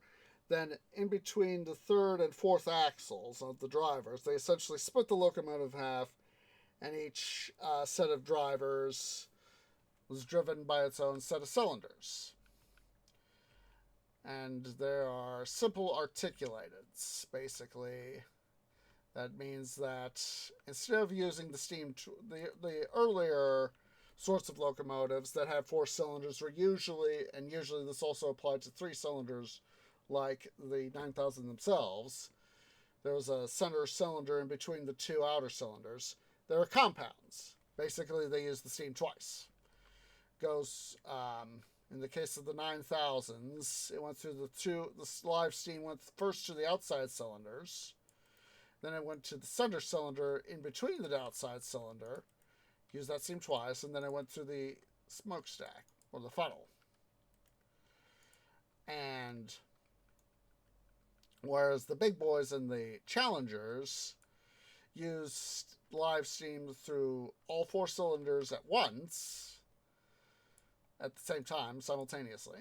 Let's see here, I need 10, so let's see, that is 1, 2, 3, 4, 5, 6, 9, 10. And the earlier compounds, also called Malays, because Anatole Malay, a Swissman, was the one who more or less designed what we call the Malay type. Basically, steam goes from the steam dome, just imagine this sort of the steam dome, right, that block right there, goes down to the rear cylinders, gets used up, then goes up to the front cylinders. We'll use this as the front cylinders, which are much larger, operate at lower pressure, and then it gets exhausted out the stack.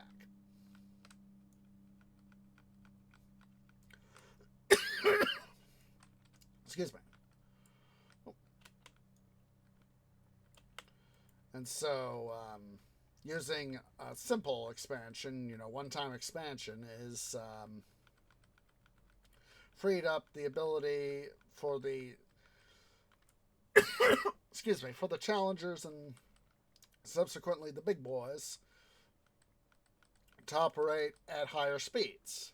and still offer a huge amount of pulling power.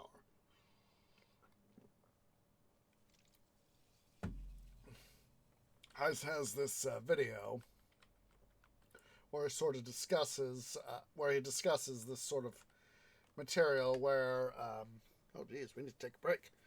But Ice describes, is that the larger your wheel, and this is very generalized, of course. The larger your wheel, the more speed you get out of it. Whereas the smaller your wheel, the more tractive effort, essentially pulling power in a way. It's not tractive effort is not the whole answer to pulling power, but is it a significant feature of pulling power? Whereas the smaller your wheel, the more tractive effort you can pull, the more freight you can pull. So anyway, guys, let's go ahead here. We're going to take a break. So yeah, go and stand up, stretch, get something to eat, get something to drink, use the restroom, and I'll see you all here in a few minutes.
Okay, guys, tree is back. Sorry it took me an extra moment there. Decided, even though I technically shouldn't do it, decided I should get some bourbon. So, bourbon produced in my region. Fortunately, I have this thing where I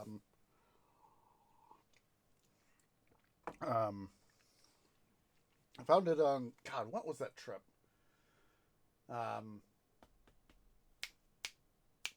It was Creative Events' younger son. God, what do I want to call him? We'll just call him Creative Events' younger son. He got married to his wife, and there was this place Tree Dad and I were, as we were leaving town after the wedding, that we were able to go visit. That it was a distillery that we were able to go visit, you know, on our, as I said, on the way out of town, and we were able to procure some samples and all that. Able to buy a couple bottles, and fortunately, they must do their marketing well enough, and they've gone through all the necessary hoops to go through it. That because of shipment laws here in the States, you can't. There's only certain ways you can ship alcohol. And they've obviously got it set up to where, you can place an order with them. And because I live in a different state from where the wedding took place, they're able to ship it to me. And so, it's one of these things that occasionally, I will, every once in a while, it's usually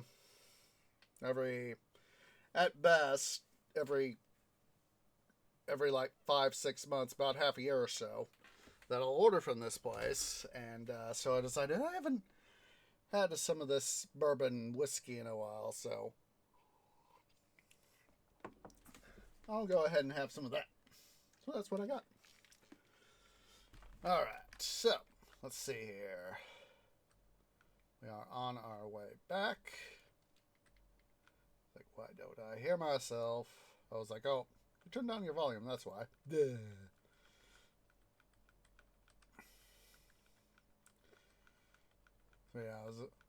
So anyway, let's get back to our train stories. So I got to see the 4005 at the Forney Museum. And I was talking to one of the volunteers at the Forney Museum. And he said, we just got to talking about, chewing the fat sort of thing. And he said, yeah, it's, I got to say, I'm here on vacation. I knew you guys were here. I wanted to come see the big boy, 4005, because I've seen 4014, in person. I just want to get to say, hey, I've seen another big boy. And so he said, place you want to go to it's more downtown, and it's the Denver Union Station.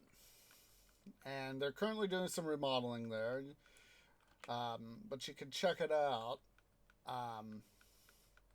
It's kind of like the Union Station in Kansas City, and I said I've seen it.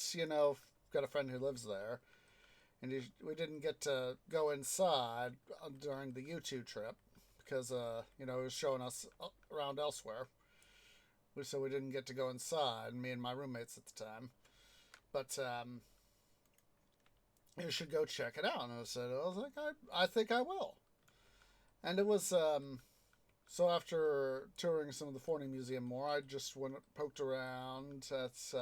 Got to have something to eat there. And true, they were doing some significant remodeling there, but it was very interesting to see. I found it to be a quaint little station sort of thing. They actually had, passing through the station, the 105th meridian, which helps designate what's here in the U.S. Mountain Time. So it was kind of interesting, and I took a selfie of my roots and texted Tree Mom, Tree Dad, and Tree Bro. I was like, hey, look at this. I'm standing on the 105th meridian that's dictating Mountain Time. That was so cool. So I just kind of lurked, after that, I kind of just lurked around a little bit and, bided my time because that was the general area. From there, I'd proceed on to my next little tour, which was the Great Divide Brewery.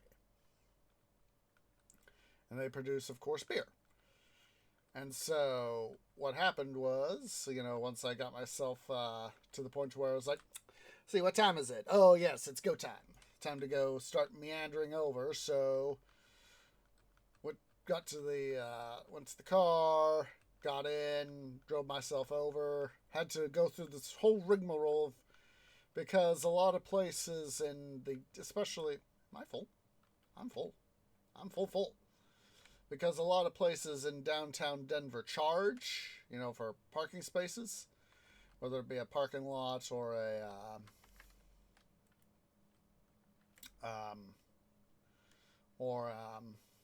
parking lot or parking garage. You have to sort of find the right place to be able to not have to pay.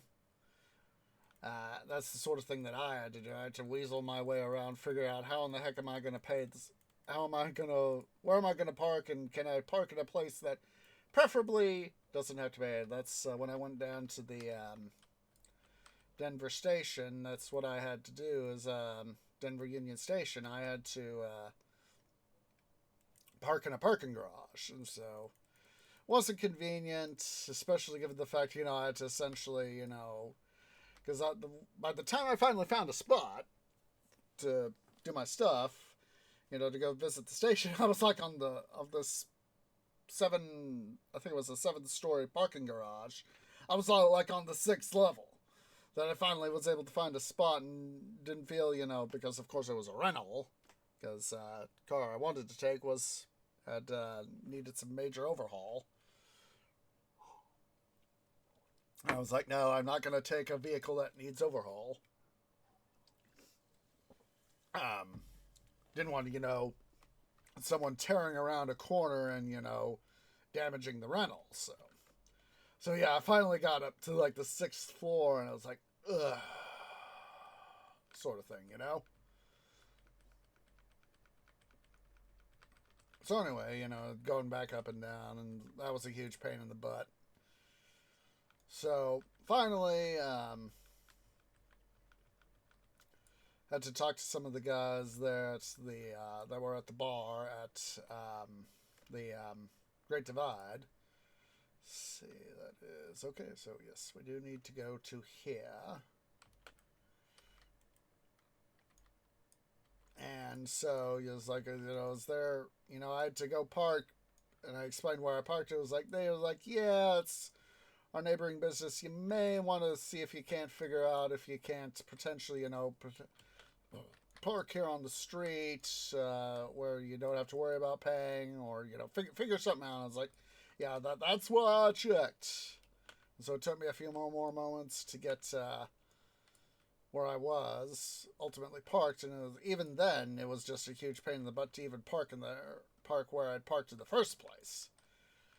And so I finally got back in, and the tour was just about to start, and one of the guys said, "Oh, say, George, yeah, that's me. Sorry, was checking about parking and all that, and just wanted to make sure I got parked in the right spot." And they was like, "We completely understand. Well, it's a good thing you didn't get yourself in too much of a hassle, so we'll go ahead and start the tour." So basically what happened was the guy that took us around, I forget his name, basically he showed us, what they do, their processes of doing stuff. And, there's like, it was years ago, apparently, it was an old milk bottling facility.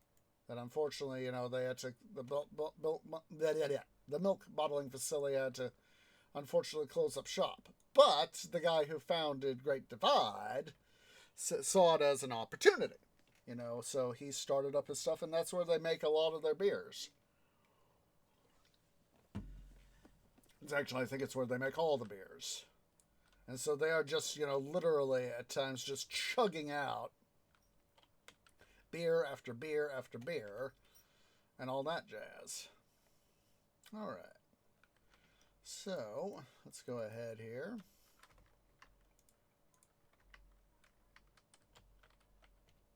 And get our stuff out.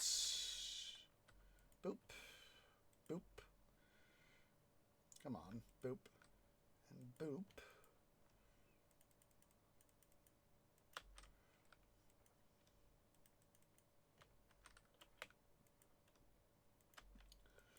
All right.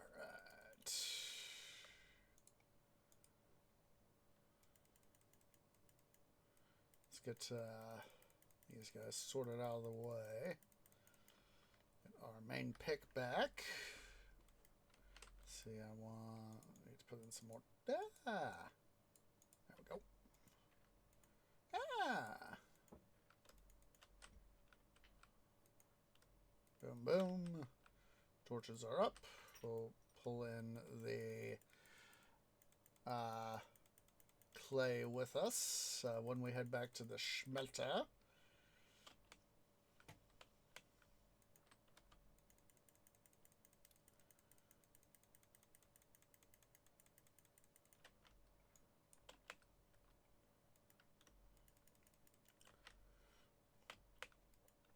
Chuck in the cobble there. That one's empty. Let's go ahead and we'll pick up our non-metal stuff that isn't smelted.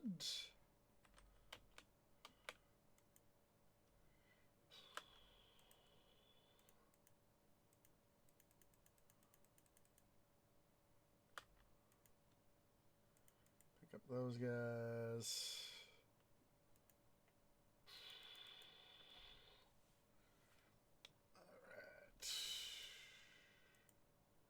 See here. Yeah, we'll take the arrows and the let's take those chests too. The arrows, chests, and bones will come with us. Put these guys momentarily in this chest, the shulker box here, so that we have them with us. Not going to worry about taking all these metals with us, since I know I want to go a couple more weeks of mining live streams. Definitely want to keep as much metal in there as possible, so...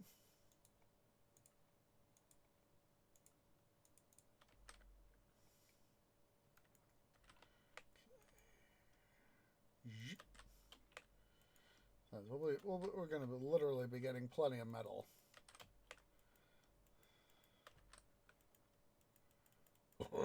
Whoa, excuse me. All right, let's go ahead here. Pick these guys here up. We'll also take this,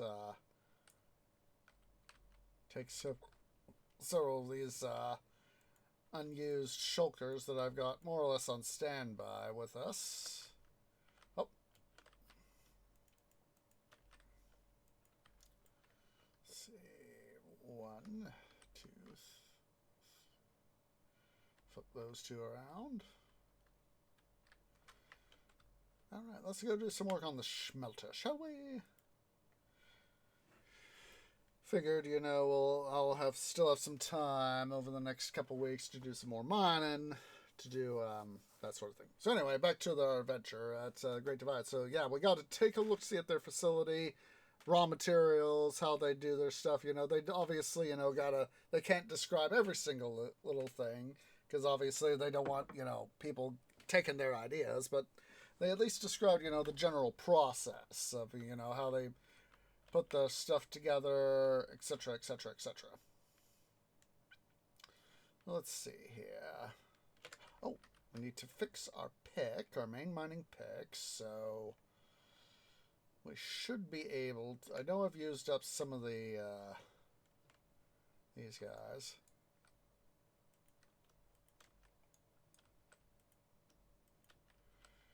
Let's see here. There we go. That solves our fix problems.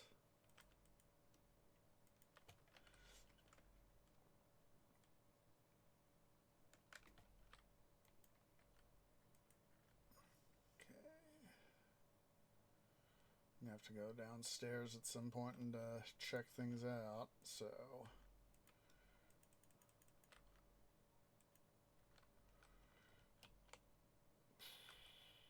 You know, clean stuff out. So, don't be a dum-dum tree. Less dum-dummage you can do, the better.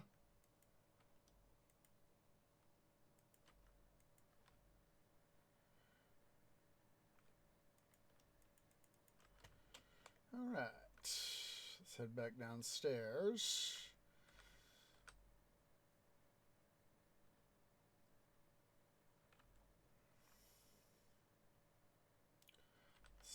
Let's yank out our shulker boxes and we'll set them all right in here. Yeah. There we go. So let's go and check these guys over here into the item stowage system. Let's see. Oh. Take some more stuff there.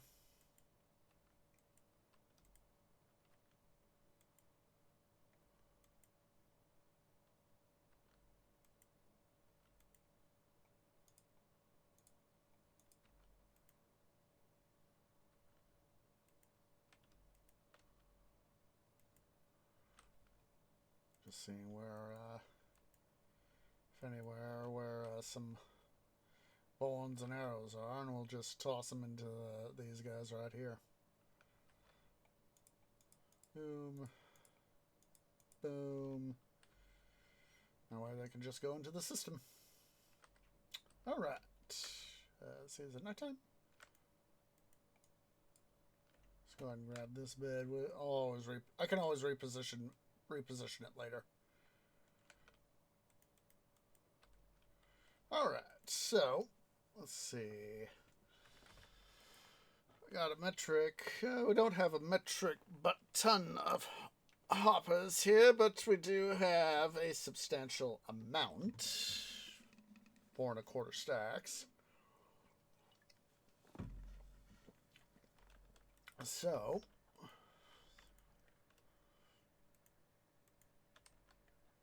let's grab all this iron here.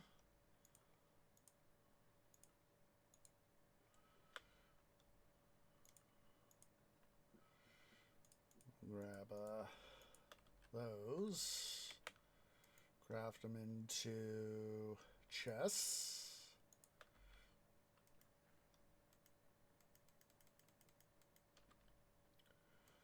We're going to need some more hoppers.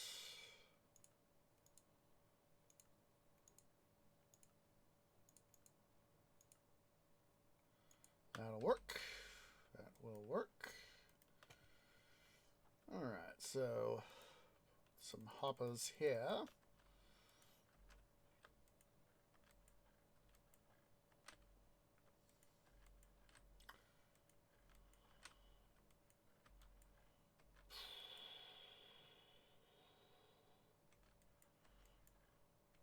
Track there.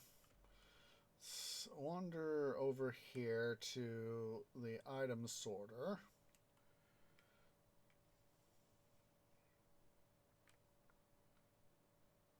Which we got up here. Yep, there's the entrance.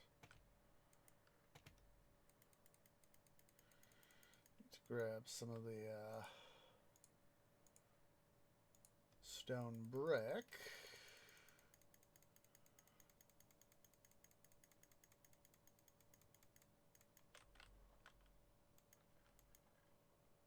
Oh, we got some more stuff up here for crafting and all that.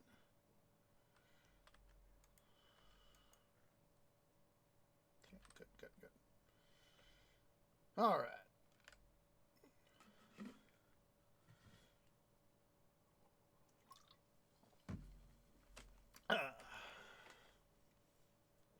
And this just leads out here to the this area here, and probably gonna.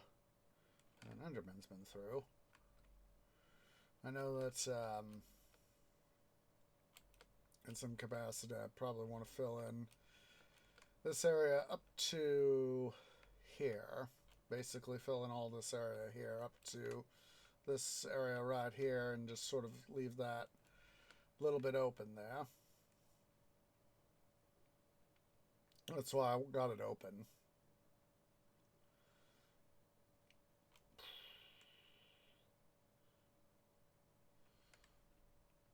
Let's go ahead here.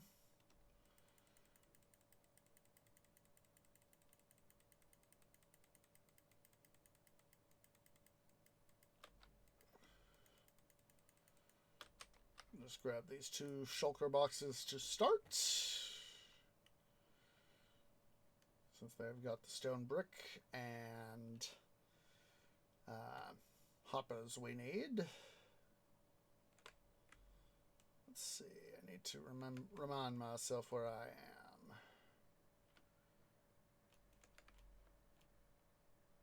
Okay, so we have all the way through the, just a second here, just a second.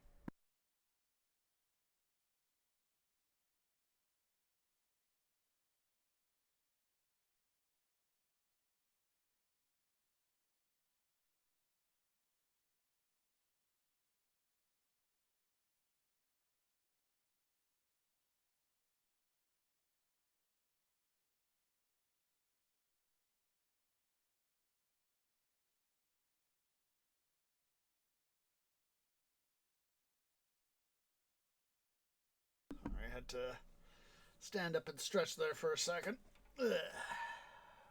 Because, well, when your trunk and roots are saying, and limbs are saying, stretch, stretch, stretch. It's a case of, okay, body, I understand. Let's go ahead. Let's stretch. Oh, my goodness. That felt good.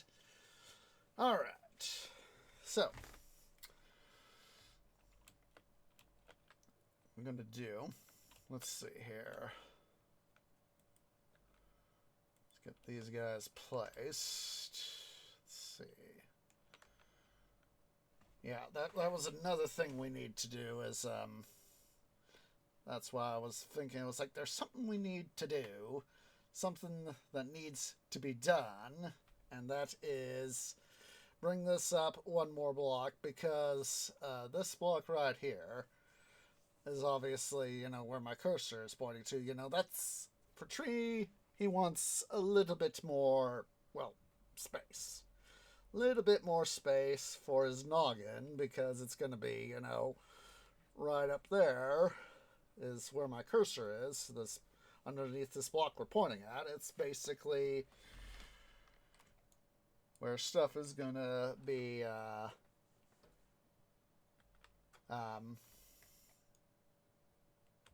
so for a block. So let's go ahead here. We are going to mine this stuff out.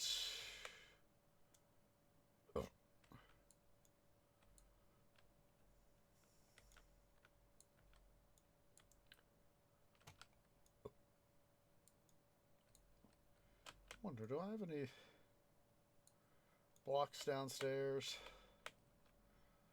Because obviously with these diorite blocks, you know, we're just going to go through them right quick like that. I could probably mine some more out. Yeah.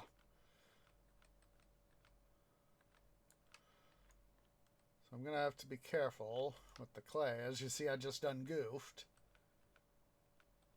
Ah.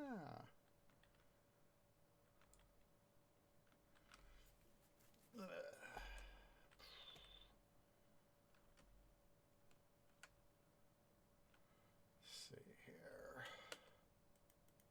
There we go. Fill that little bit in.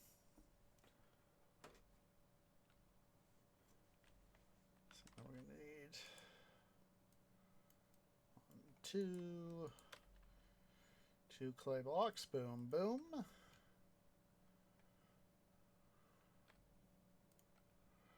So kind of light up this area here just a little bit, because obviously, you know, we're not gonna, as much as I like filling some stuff in, you know, it's a case of don't always try to do that.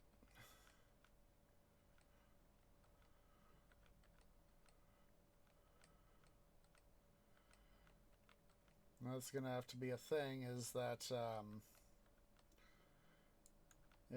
gonna have to go literally through parts of the, especially the cobblestone side of the smelter,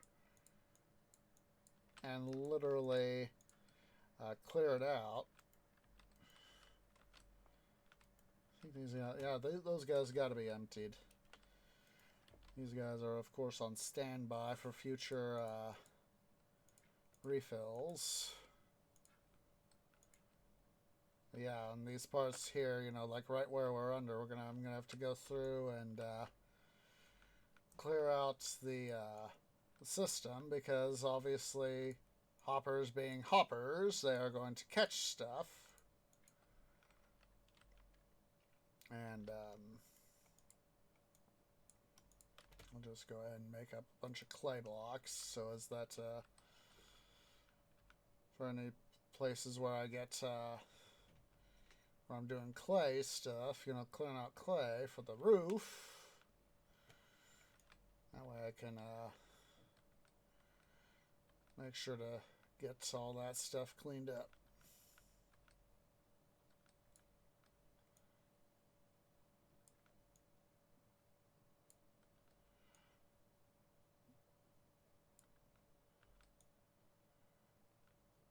Yeah, like I said, this is one of those areas, you know, we got hoppers.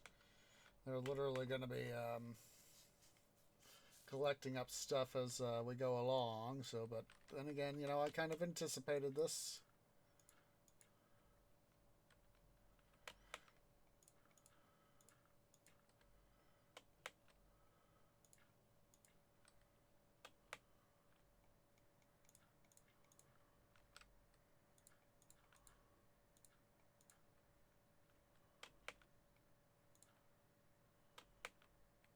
Of course, the more I can intercept from the hoppers without the hoppers catching is always a good thing.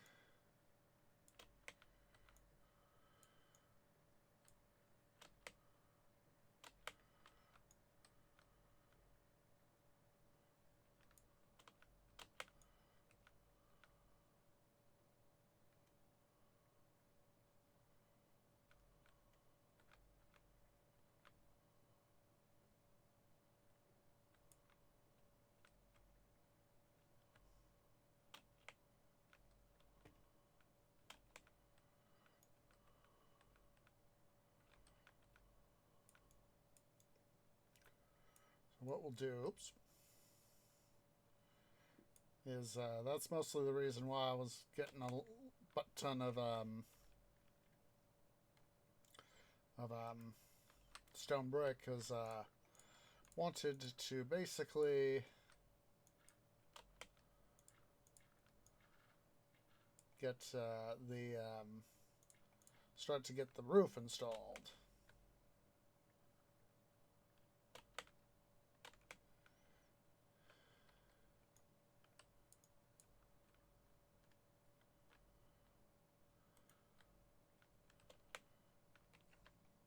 I have to be careful, especially on the inboard side of the cobblestone system, because that's where we've got the most fullness, and I'm going to have to make sure to go through and check where the stuff is to make sure it's all properly cleaned up, so that way I don't mess up the system more than we have to.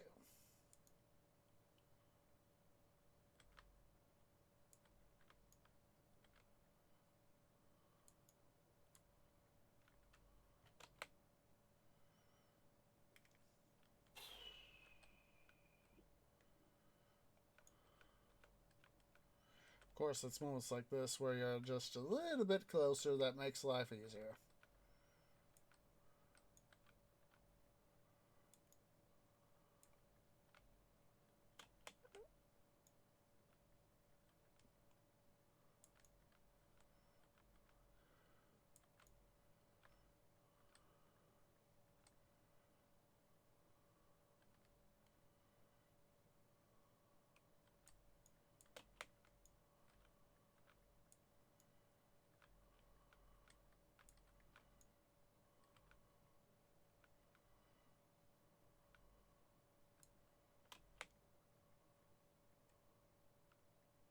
Going to just clean up.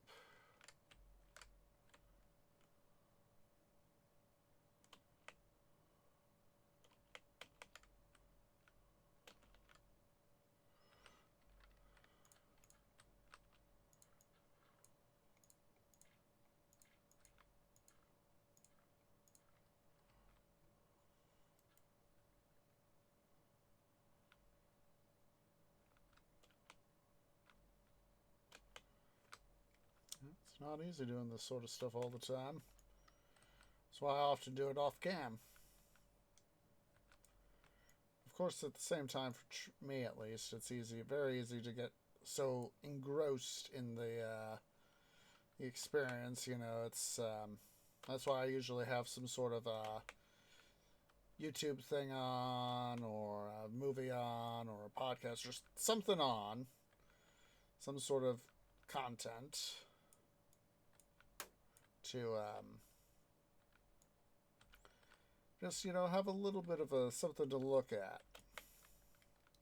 A little bit of something to look at.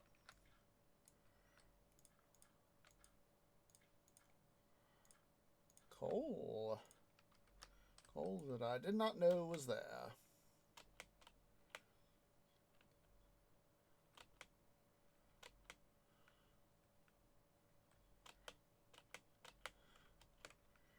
Go ahead and finish clearing this little bit here out.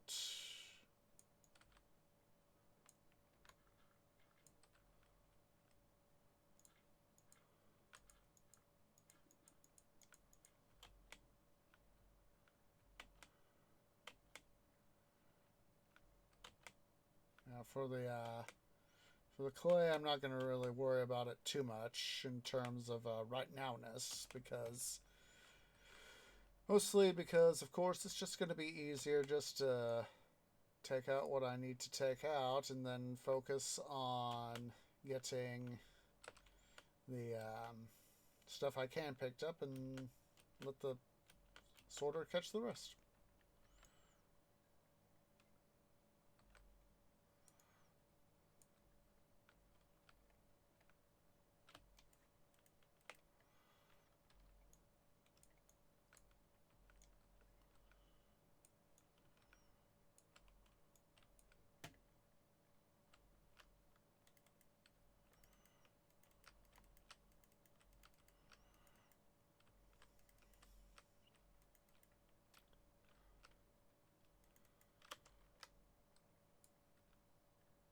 I don't mind if the smelter catches it.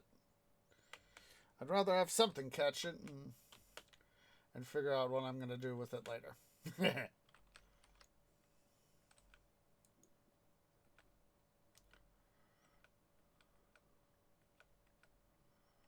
Iron! Iron!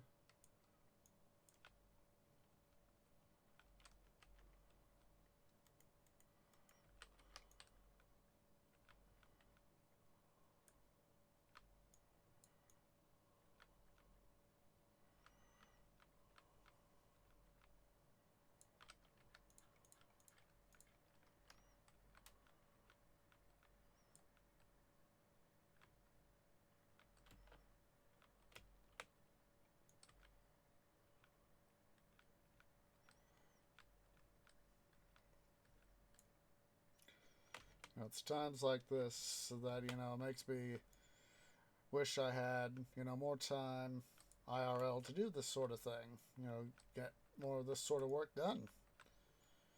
It's not easy thinking, you know, thinking about stuff you want to do on Minecraft, Titan Quest, other games when you got a real job.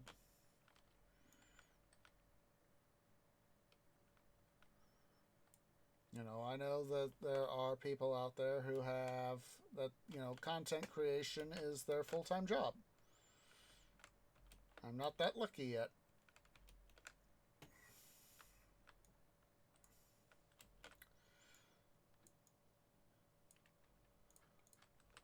Unfortunately, you know, I have, there's some oxalotls nearby, it sounds like.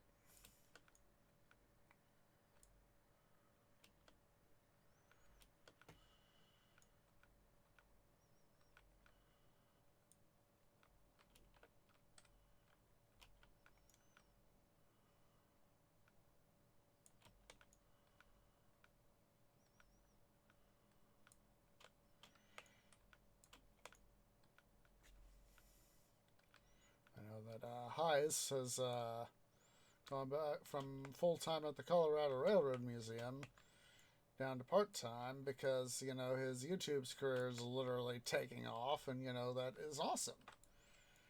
Part of me does envy him, but it's a case of he's done the right stuff at the right time. Continues to do right stuff.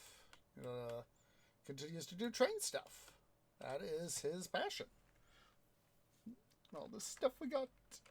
This doesn't count, of course, all the stuff in the smelter itself. Let's go ahead here and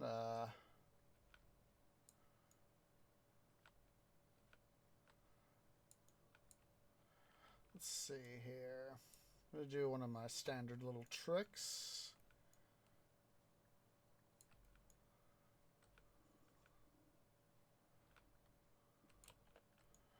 Basically, kind of semi-separate this area.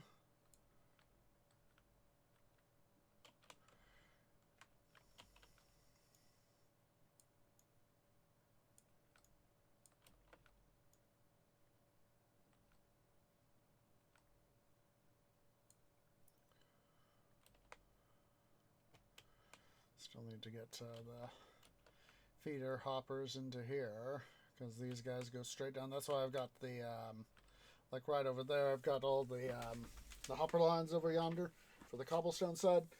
It's basically, these are the feeder lines for here, that's where all these stairs are.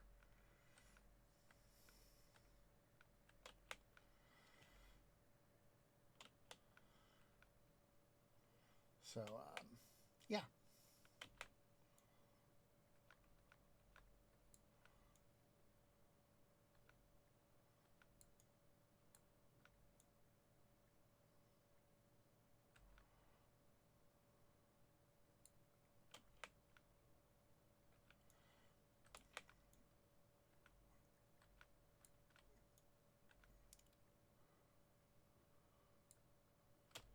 Let's make sure we clean up our mess in this area. Let's go ahead here. A little bit of a hole fill right there.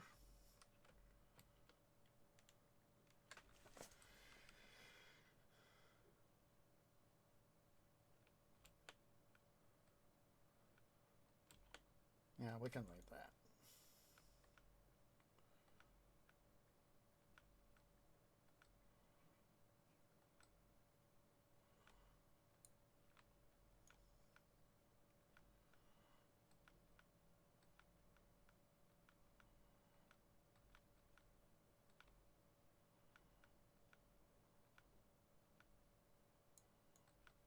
What we can do is take those chests that we got over yonder,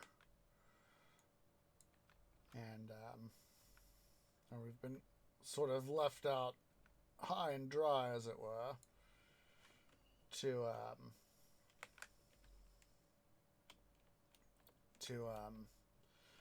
temporarily put down some of our stuff in. Let's go ahead and let's make sure to get the rest of the, yeah, that's all clear. That's all clear. So we'll quickly go through Das Smelter. Oops.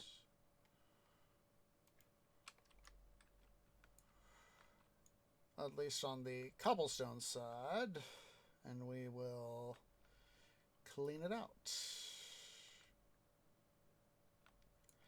And eventually, at some point, I'm going to have to make sure to do a proper balance. Basically, take out from the inboard. Of course, what I mean by inboard. Oh, hello. All this. Don't be a dum-dum tree.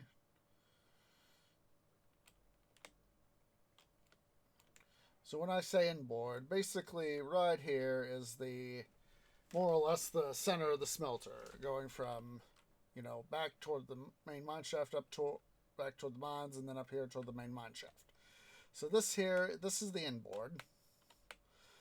These two right here are the center board, and then these two right.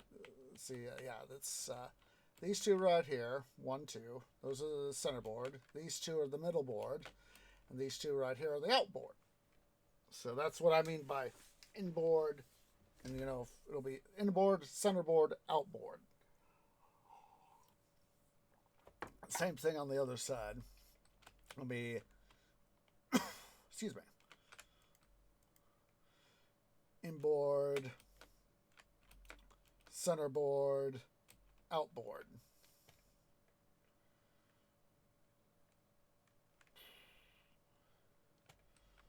Let's go ahead and go through the exact middle of the smelter here. Get all this stuff here cleaned out.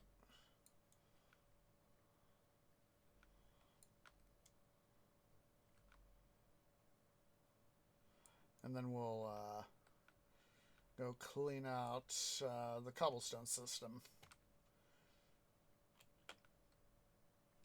We'll also check the coal system here too, and because also I need to put in, as you can see right here, you know, we need to put in some hoppers here, and of course we'll have to do a mount up of the redstone system as well.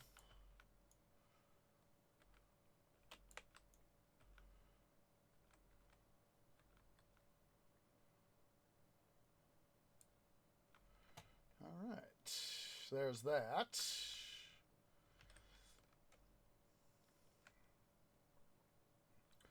So let's just go ahead. We'll just dump everything into these chests, and we'll also make use of the shulker boxes. I still need to take back to the mine shaft stuff as well. So let's see here. So we are on number 16, number 13 silo. Number 13 silo on the inboard system. It's right here.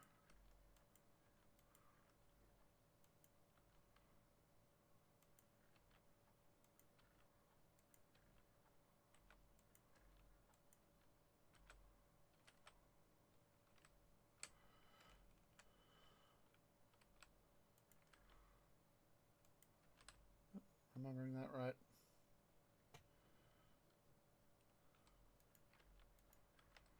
Now that is number 13, 14, 15, 16. So number 4, correction, number 14 silo.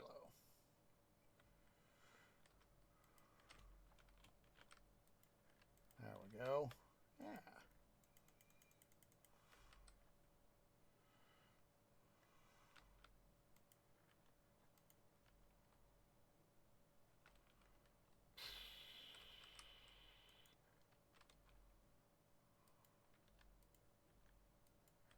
Alright, so for the rest of the system here, we're going to just have to poke through each set of hoppers to see what is stowed where.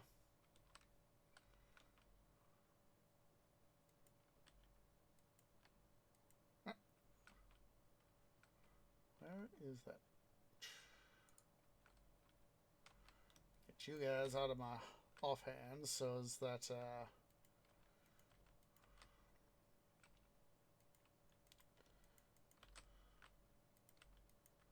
So don't accidentally place stuff.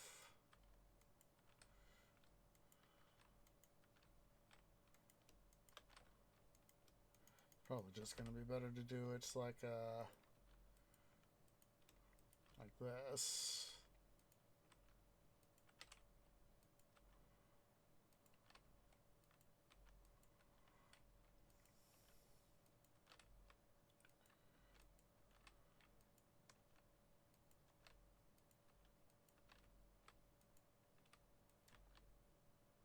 Would rather double check both hoppers because inevitably if I have to come in and do stuff for maintenance and all that and yada yada yada, it's going to be one of these cases of finding all the odd loose ends and all that.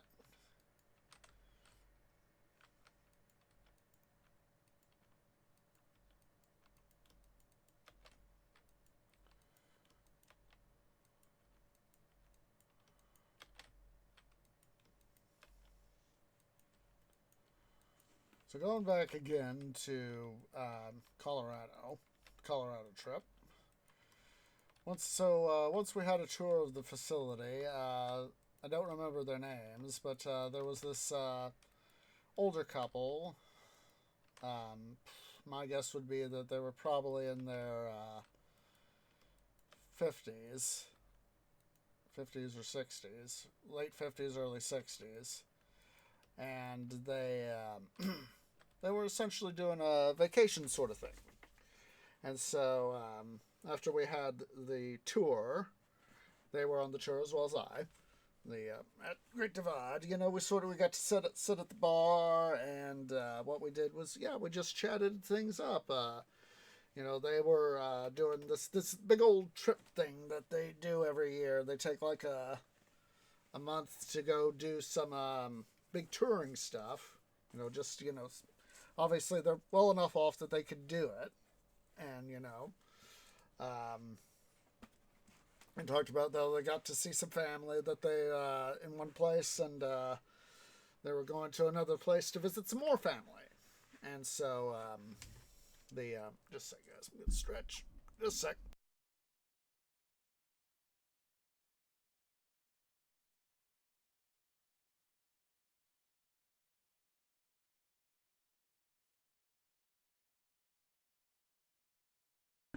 Sorry about that. But I don't exactly remember where exactly they were going, but they were heading somewhere toward the south. Somewhere, I think it was like Texas or New Mexico, I think it was. Somewhere in that range of things. Or something like that. And they just happened to be in Denver, and they were going to leave like sometime in about the same time I was, on Sunday. And so, we just talked about, stuff we'd been through and, why we were in town. I said, they said, we're on this big vacation deal. And I was like, this big trip and all that. And I was like, oh, I'm here on vacation. It's a little bit of a drive, but not too far of a drive. So they asked, and we got to talking, where we were from and all that and blah, blah, blah. And so as we went along, we just talked about stuff.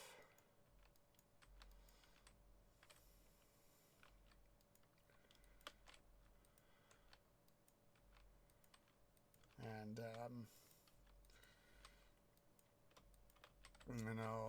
it was just basically, just two, fellow lovers of beer. And they had, to my recollection, they had actually just recently found out about Great Divide. And I was like, well, I've known about them for about 10 years now. I told them about how, when I worked at the grocery store, there was the one liquor store not too far from where my grocery store was, and how, it was just, in there one day, Trinidad and I had, gone there a number of times, to pick up various things. And hello, coal. I remember to go pick up that coal from the coal system. all the associated debris.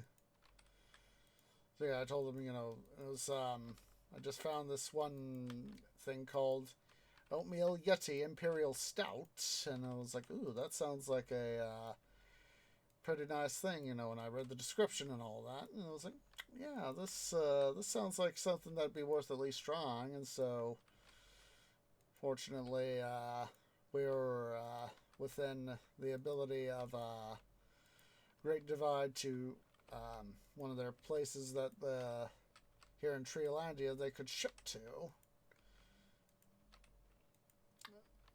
out of state.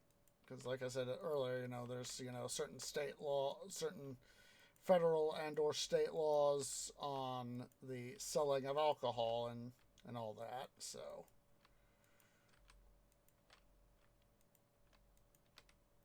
and that's why, the bourbon I talked about, that I'm drinking right now, sipping on, is it's a little bit harder for me to have to get it. So that's why, I don't drink it too often. It's, more of a special sort of thing.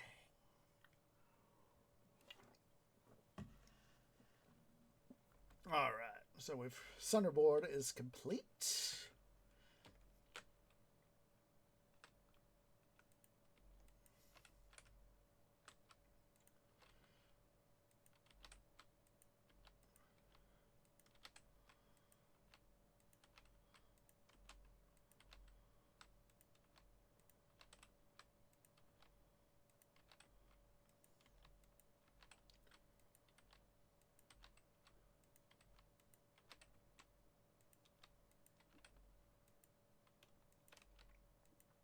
And so after that, went and got a little something to eat.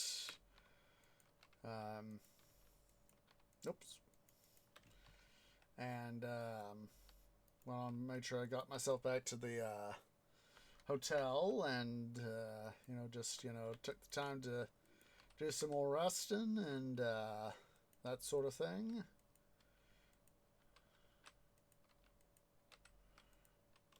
And have some fun.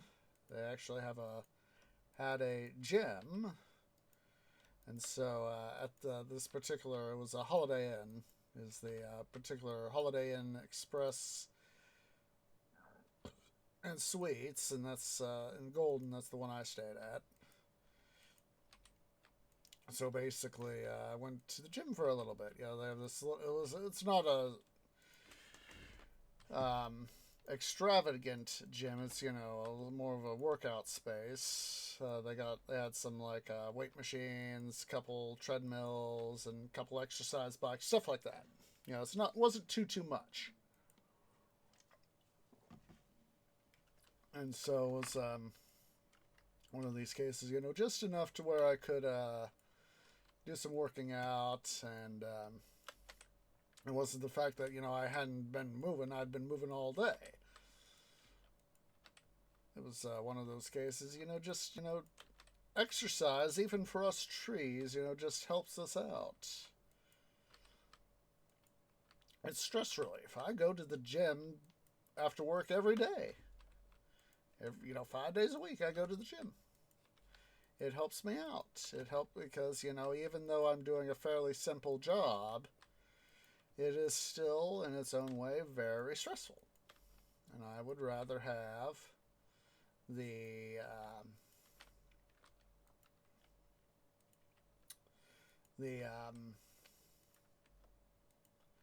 chance to equivalently for physical and mental stuff, be able to cool down. And as CGP Grey says in his Starship U video, if you're trying to reset your mental energy, you have mental and physical or both parts of the equation, prime with the physical, because it's easier to do the exercise. It brings your mental energies back to baseline. And I'll tell you, it actually works. Oh, Forgot the other side. Department of Duh. Yeah, I will tell you, it actually does work. Because there have been days where, you know, I've had, especially lately, where I have been just completely knackered, mentally speaking, and I'll go to the gym and I'll go ahead and get there and I'll start exercising, and by the time I've done however much I can do, because sometimes I don't get to do as much of my workout as I would like. Some days I have to get there late and I don't get to do all of my my stuff. I still get to at least do some of it. But or at least the stuff I do get to do is, excuse me, helps me out. I'll go and take a shower and call it a day. Come home and take care of stuff. Oh, we need to do the coal side too. Don't forget the coal tree. Don't be a dum-dum.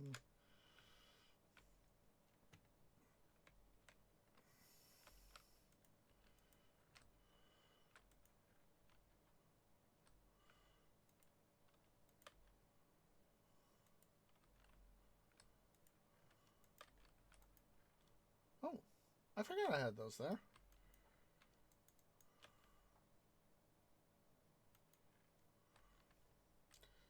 I don't have to worry about stairs. All right. Let's go ahead here. Boom, boom.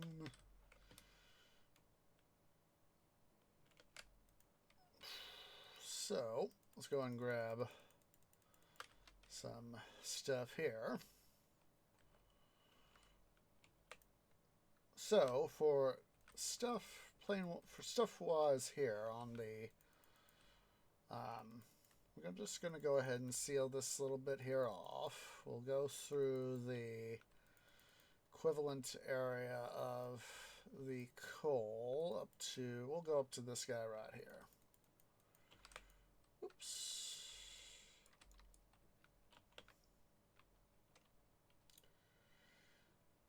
See, still need to clear that stuff out, but I want to get let's go ahead here. Let's come down here.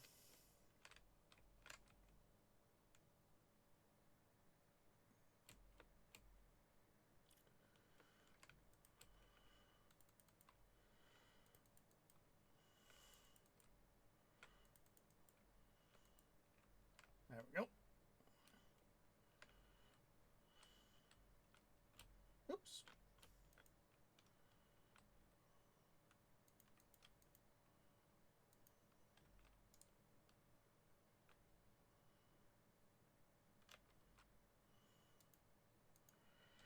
So we'll just do sort of a outline of stuff I need to get filled in. Use the say that, hey tree, this is what you need. This is where you're currently prepped for fill in.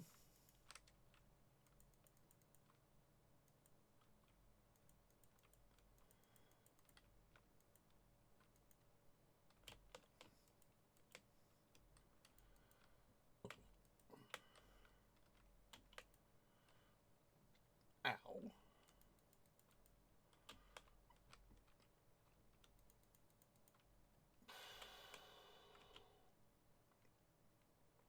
So I don't go splat. I'll do that.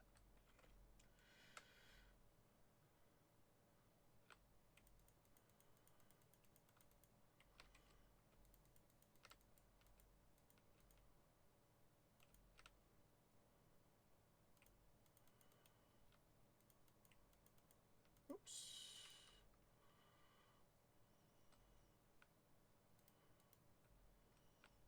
Oops. Almost went over the edge there. I did. Yes, I did.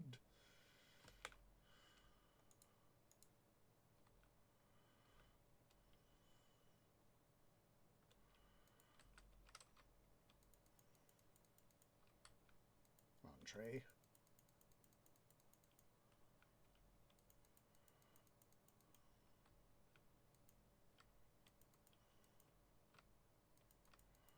Ah, did not mean to do that. oxidals over here? Just curious.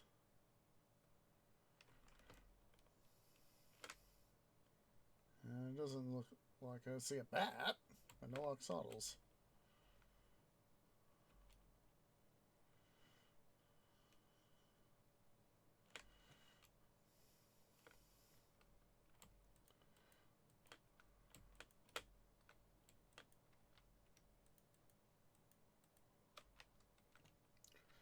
Since we already came all the way down here,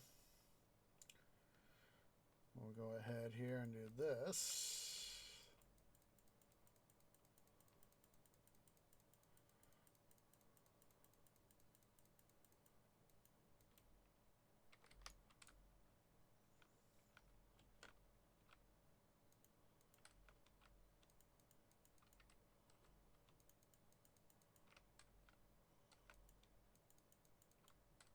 And there we go. The outline of this area prepared and ready.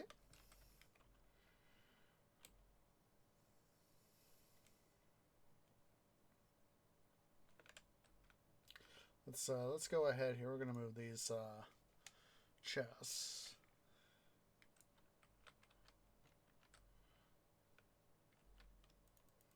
Oops.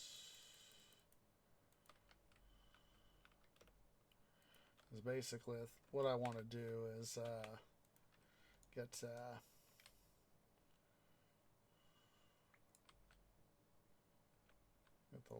hopper lines set up.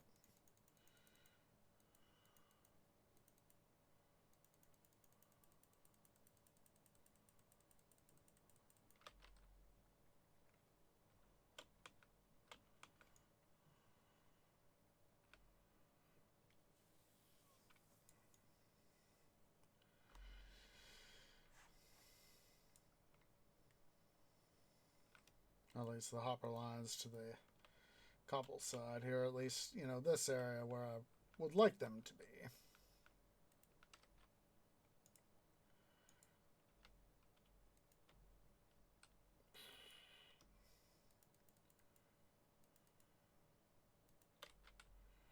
So let's go ahead here.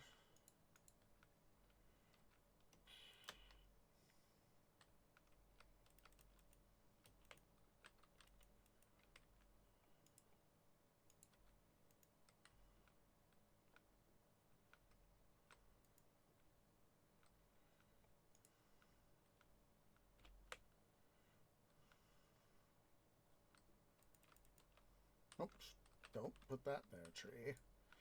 That is a non-hopper. That is a hopper line, not a non-hopper line.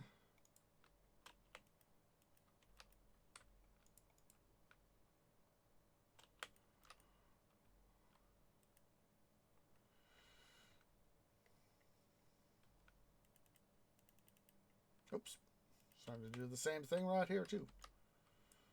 So this is right here. This is where on each of them we're going to have the hopper lines come down.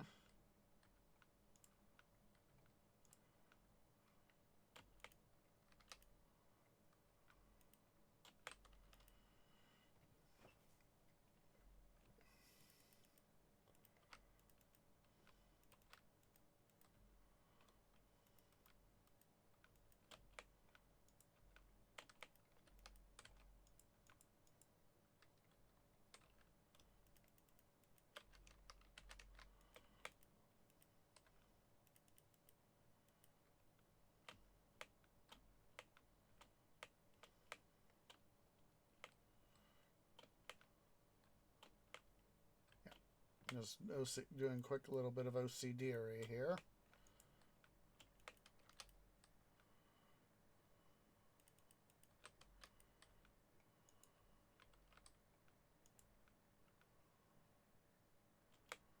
Come on.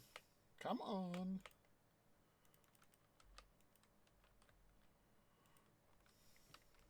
We'll have stairs right here, so...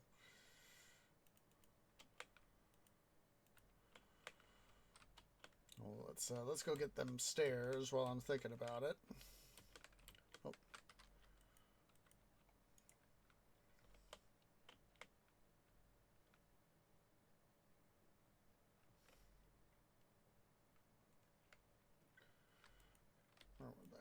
Right there. There we go.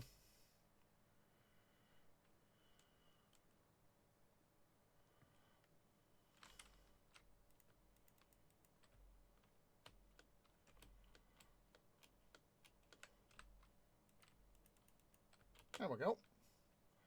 Let's go ahead here. We'll quickly duck these guys out of the way. Get some of these hoppers. Let's also pick up these two guys and we'll move them over.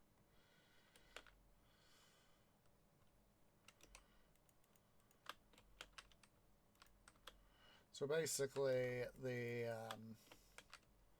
for these guys right here in the line, on this side, they are going to essentially all just go forth and feed the appropriate line.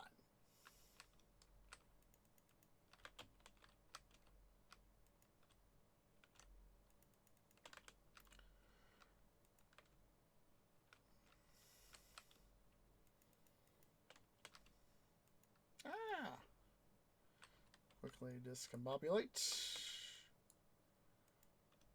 We want unnecessary junk back in the line. There we go.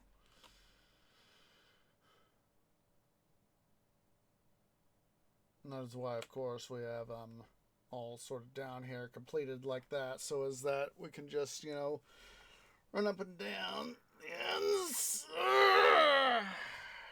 All right.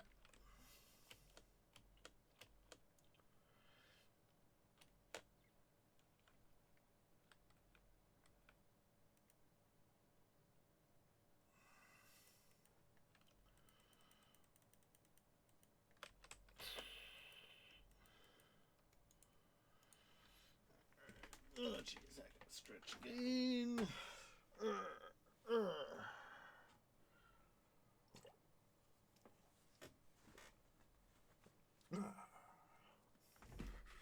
We'll finish up a little bit of stuff here, and I think what we'll just finish up with is quickly get these guys trimmed out, trimmed back.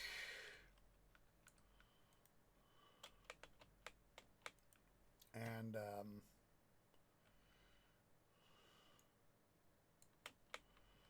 then quickly check the non-cobble side here of the smelter and kit things out with the hoppers, at least the direct hopper feed lines up to where we got the stairs around them.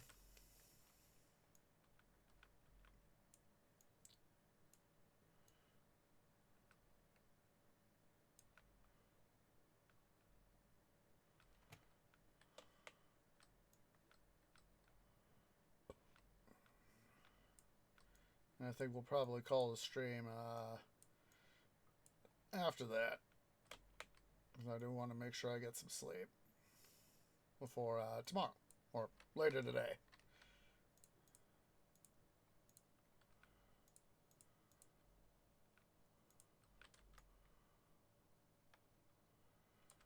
Welcome back to the fold, guys. Welcome back to the fold.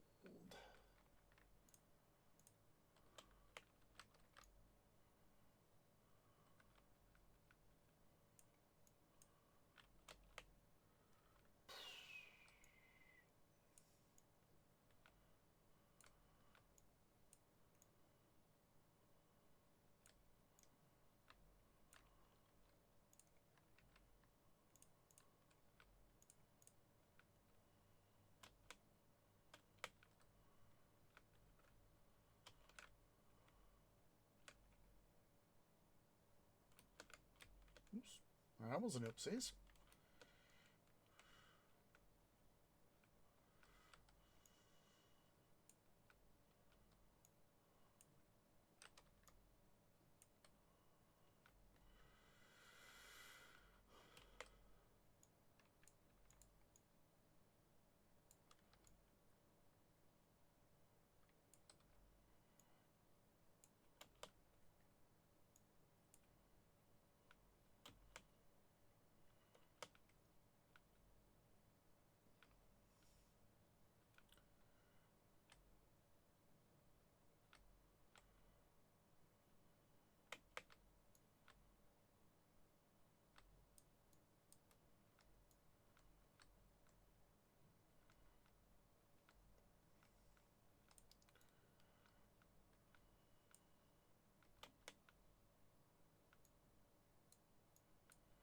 having some of this abandoned mine shaft here is, of course, helping us out a little bit. Both in terms of less stuff to clear out, but also less stuff to have to, plan around too.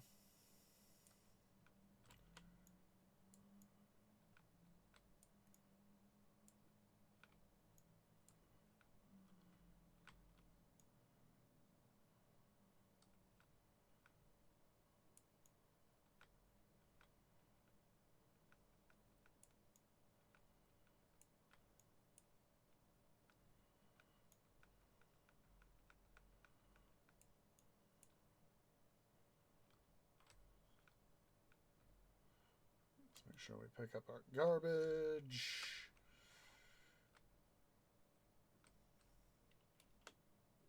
Now here it's going to be a little bit more, because of the nature of the hopper lines, we're going to keep this area a little bit more unique. But, yes, the inevitable UTT, what I think we're going to do is eventually we'll get rid of these guys here in the middle between each the inboard, centerboard, and outboard.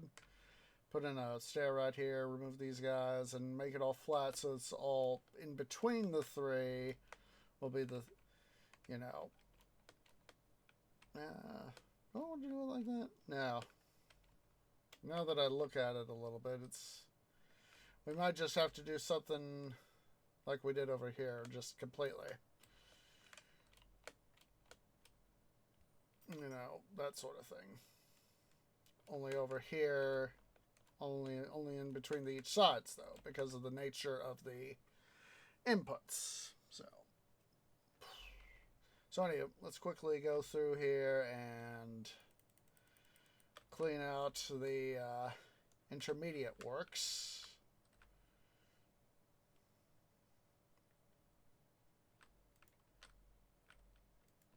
We'll go through the entire lineup just to make sure.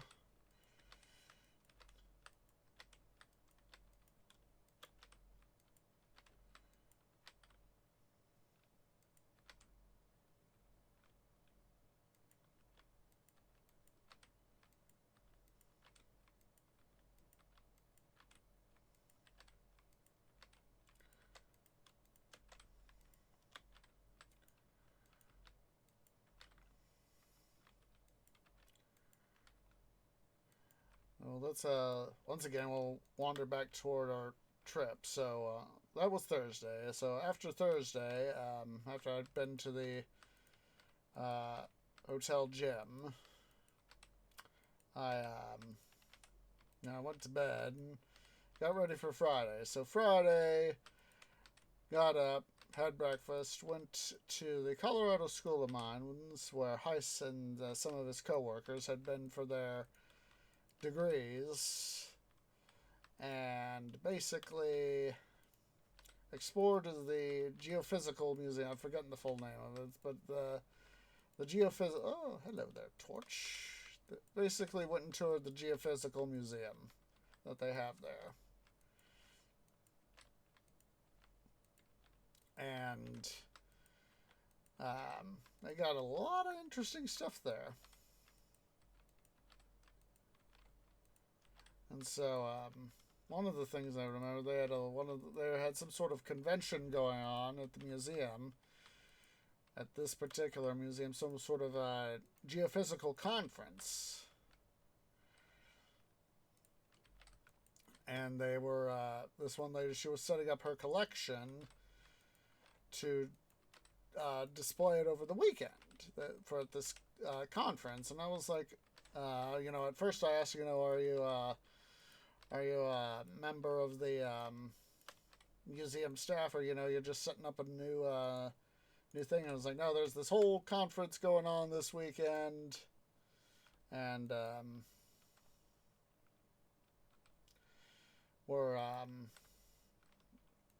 just setting up my display so that I could be able to talk about my stuff. And I was like, cool. What's some of the stuff you got? And we talked a little bit, and she had some interesting stuff.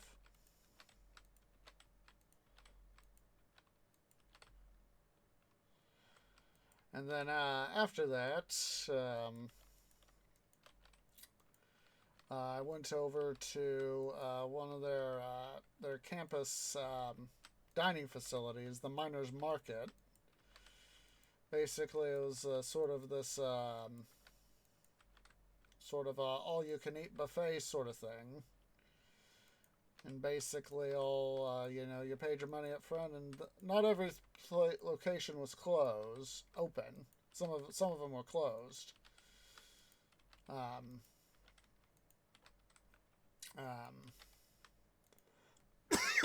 Excuse me. Got something to drink here. Yeah, some of them were closed, but I had some stuff a little bit more on the nutritional side because my leaves were in need of a little bit of vitamins and minerals, so I decided to do more of the healthy sort of thing. And that is what I did.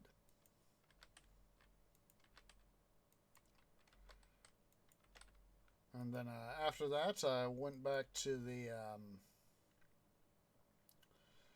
rental and made my way over to the Colorado Railroad Museum. First thing I did there, once I was parked and checked in, is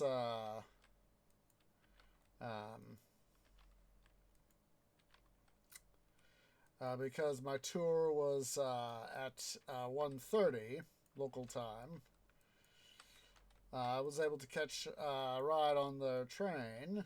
They have the loop. It's like, I think it was like they said it's about half a mile, I think it was said, maybe 6/10 of a mile. Basically, catch a ride on the loop and then be able to catch my my kitchen tour. So basically, it was about the evolution of kitchens and dining on the railroad. And so that's what I did. Is I caught my thing. Got to do some looking around. Didn't get to see Heiss or any of his friends and all that. His ilk. And I was like, that's okay. That's okay. It's like I knew that was the potential. Is that he wasn't there that day. And that is what happened. I knew there was that potential. That is why I made sure to get tickets for Saturday. And so after looking around some more, I went ahead and went on back. Eventually got back to the hotel after getting some dinner. Relax, rested, etc., etc., etc. Then on Saturday, let's see here. Let's go ahead. We're going to grab some stairs just in case. Let's go ahead here. We'll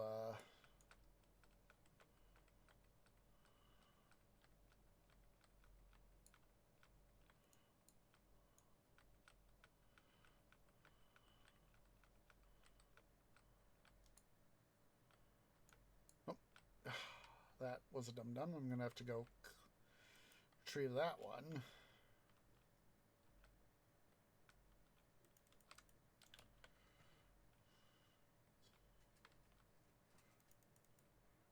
Let's see here.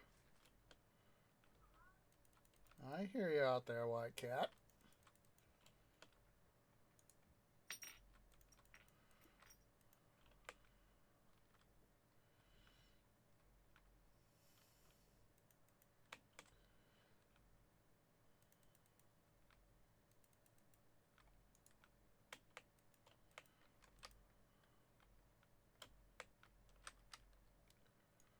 Oh, this is a dum-dum.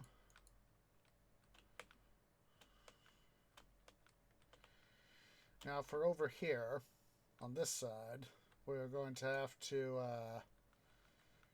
oh geez, I'm going to have to clear this side out too more. That's alright. That's alright.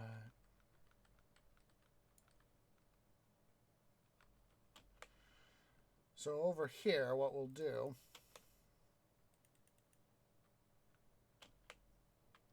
is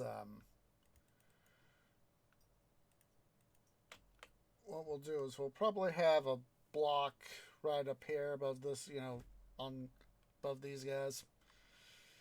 And what those will be the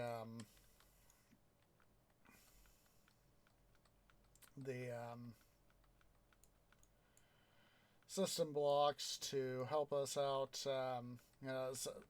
block for the minecart, so that we have the obligatory gap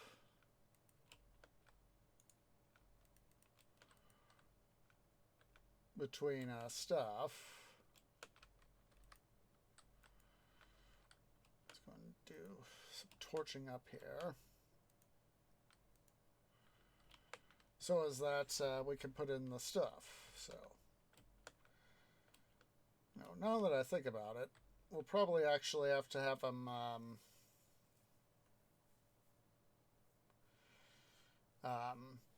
be raised up just a little bit. Probably put them up here on the roof where we're building, so as that we can have stuff. That way I don't have to worry about crossed circuits for the redstone. No interference by the redstone.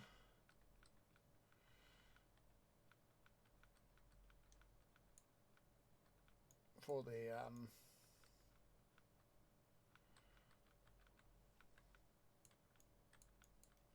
so as that things aren't getting gummed up in terms of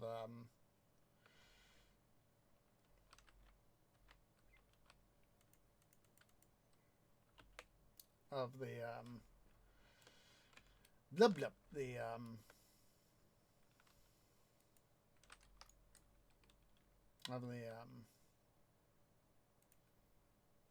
the various circuits and the hopper lines. Don't want stuff getting gummed up so badly that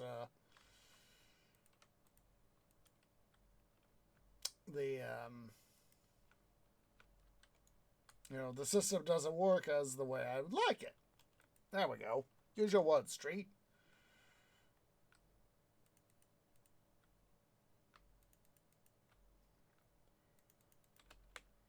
Let's go ahead and put down some stone brick here in places.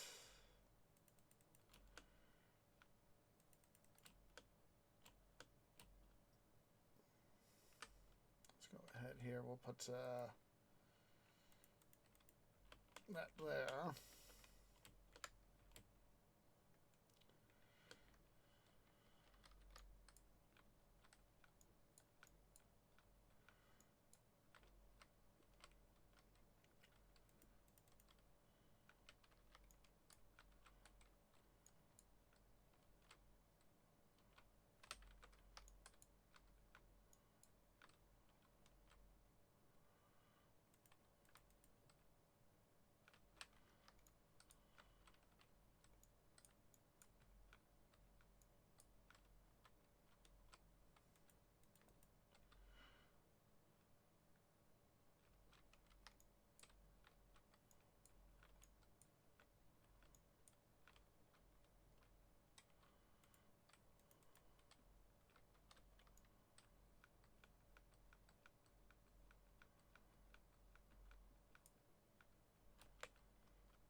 definitely have to go through and clean stuff up here.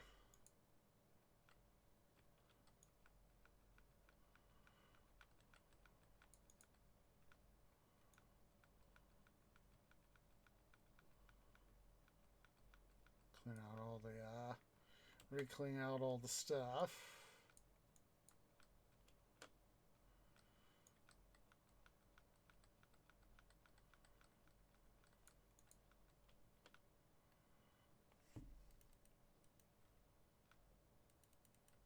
And that's all right.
Oops. Double oopsie poopsies. Come on. There we go.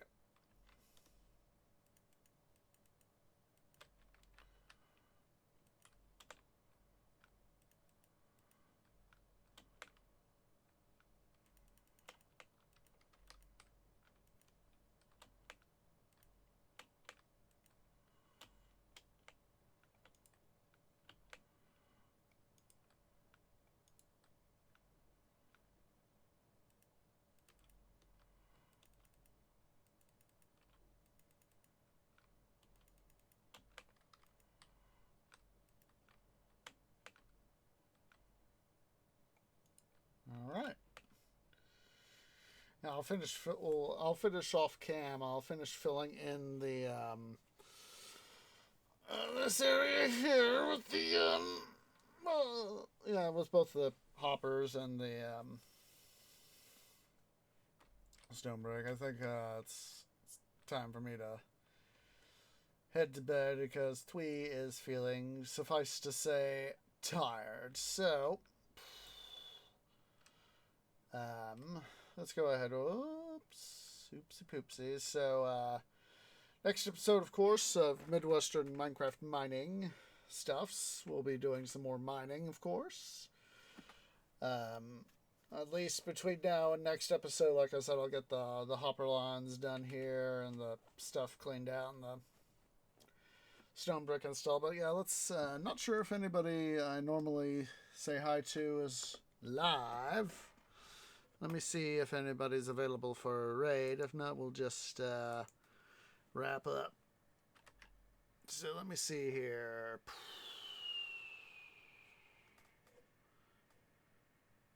Maybe.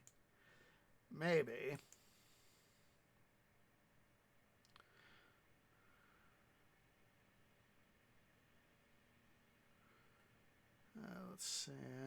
Looks like they're getting ready to wrap up there. Maybe here.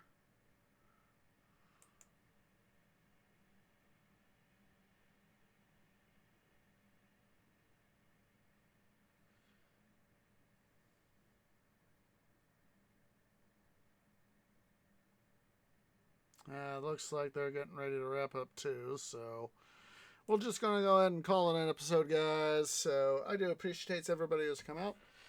Hope to catch you guys later today, Monday, for some more Titan Quest. Let's Play Titan Quest Season 3. Also for Thursday, is definitely on Thursday. Knock on wood. Hopefully life will be kind, and if I can make up something, probably Friday for making up for missing stuff for Titan Quest last week, I'll try. Probably be Friday. That way I can make sure I get some rest and all that. But and then of course next Saturday will be another episode of City Building Saturday. So yeah, I do appreciate everybody who's come out. If you're watching here on Twitch at twitch.tv/OsageOrange, please remember to hit that follow button. And if you're watching over on the YouTubes at youtube.com/OsageOrangeGame, do appreciate it. Make sure you leave a like, hit that subscribe button, hit that bell icon for notifications. It really does help. So yeah. Hope to catch you guys in the next episode. Ta-ta for now.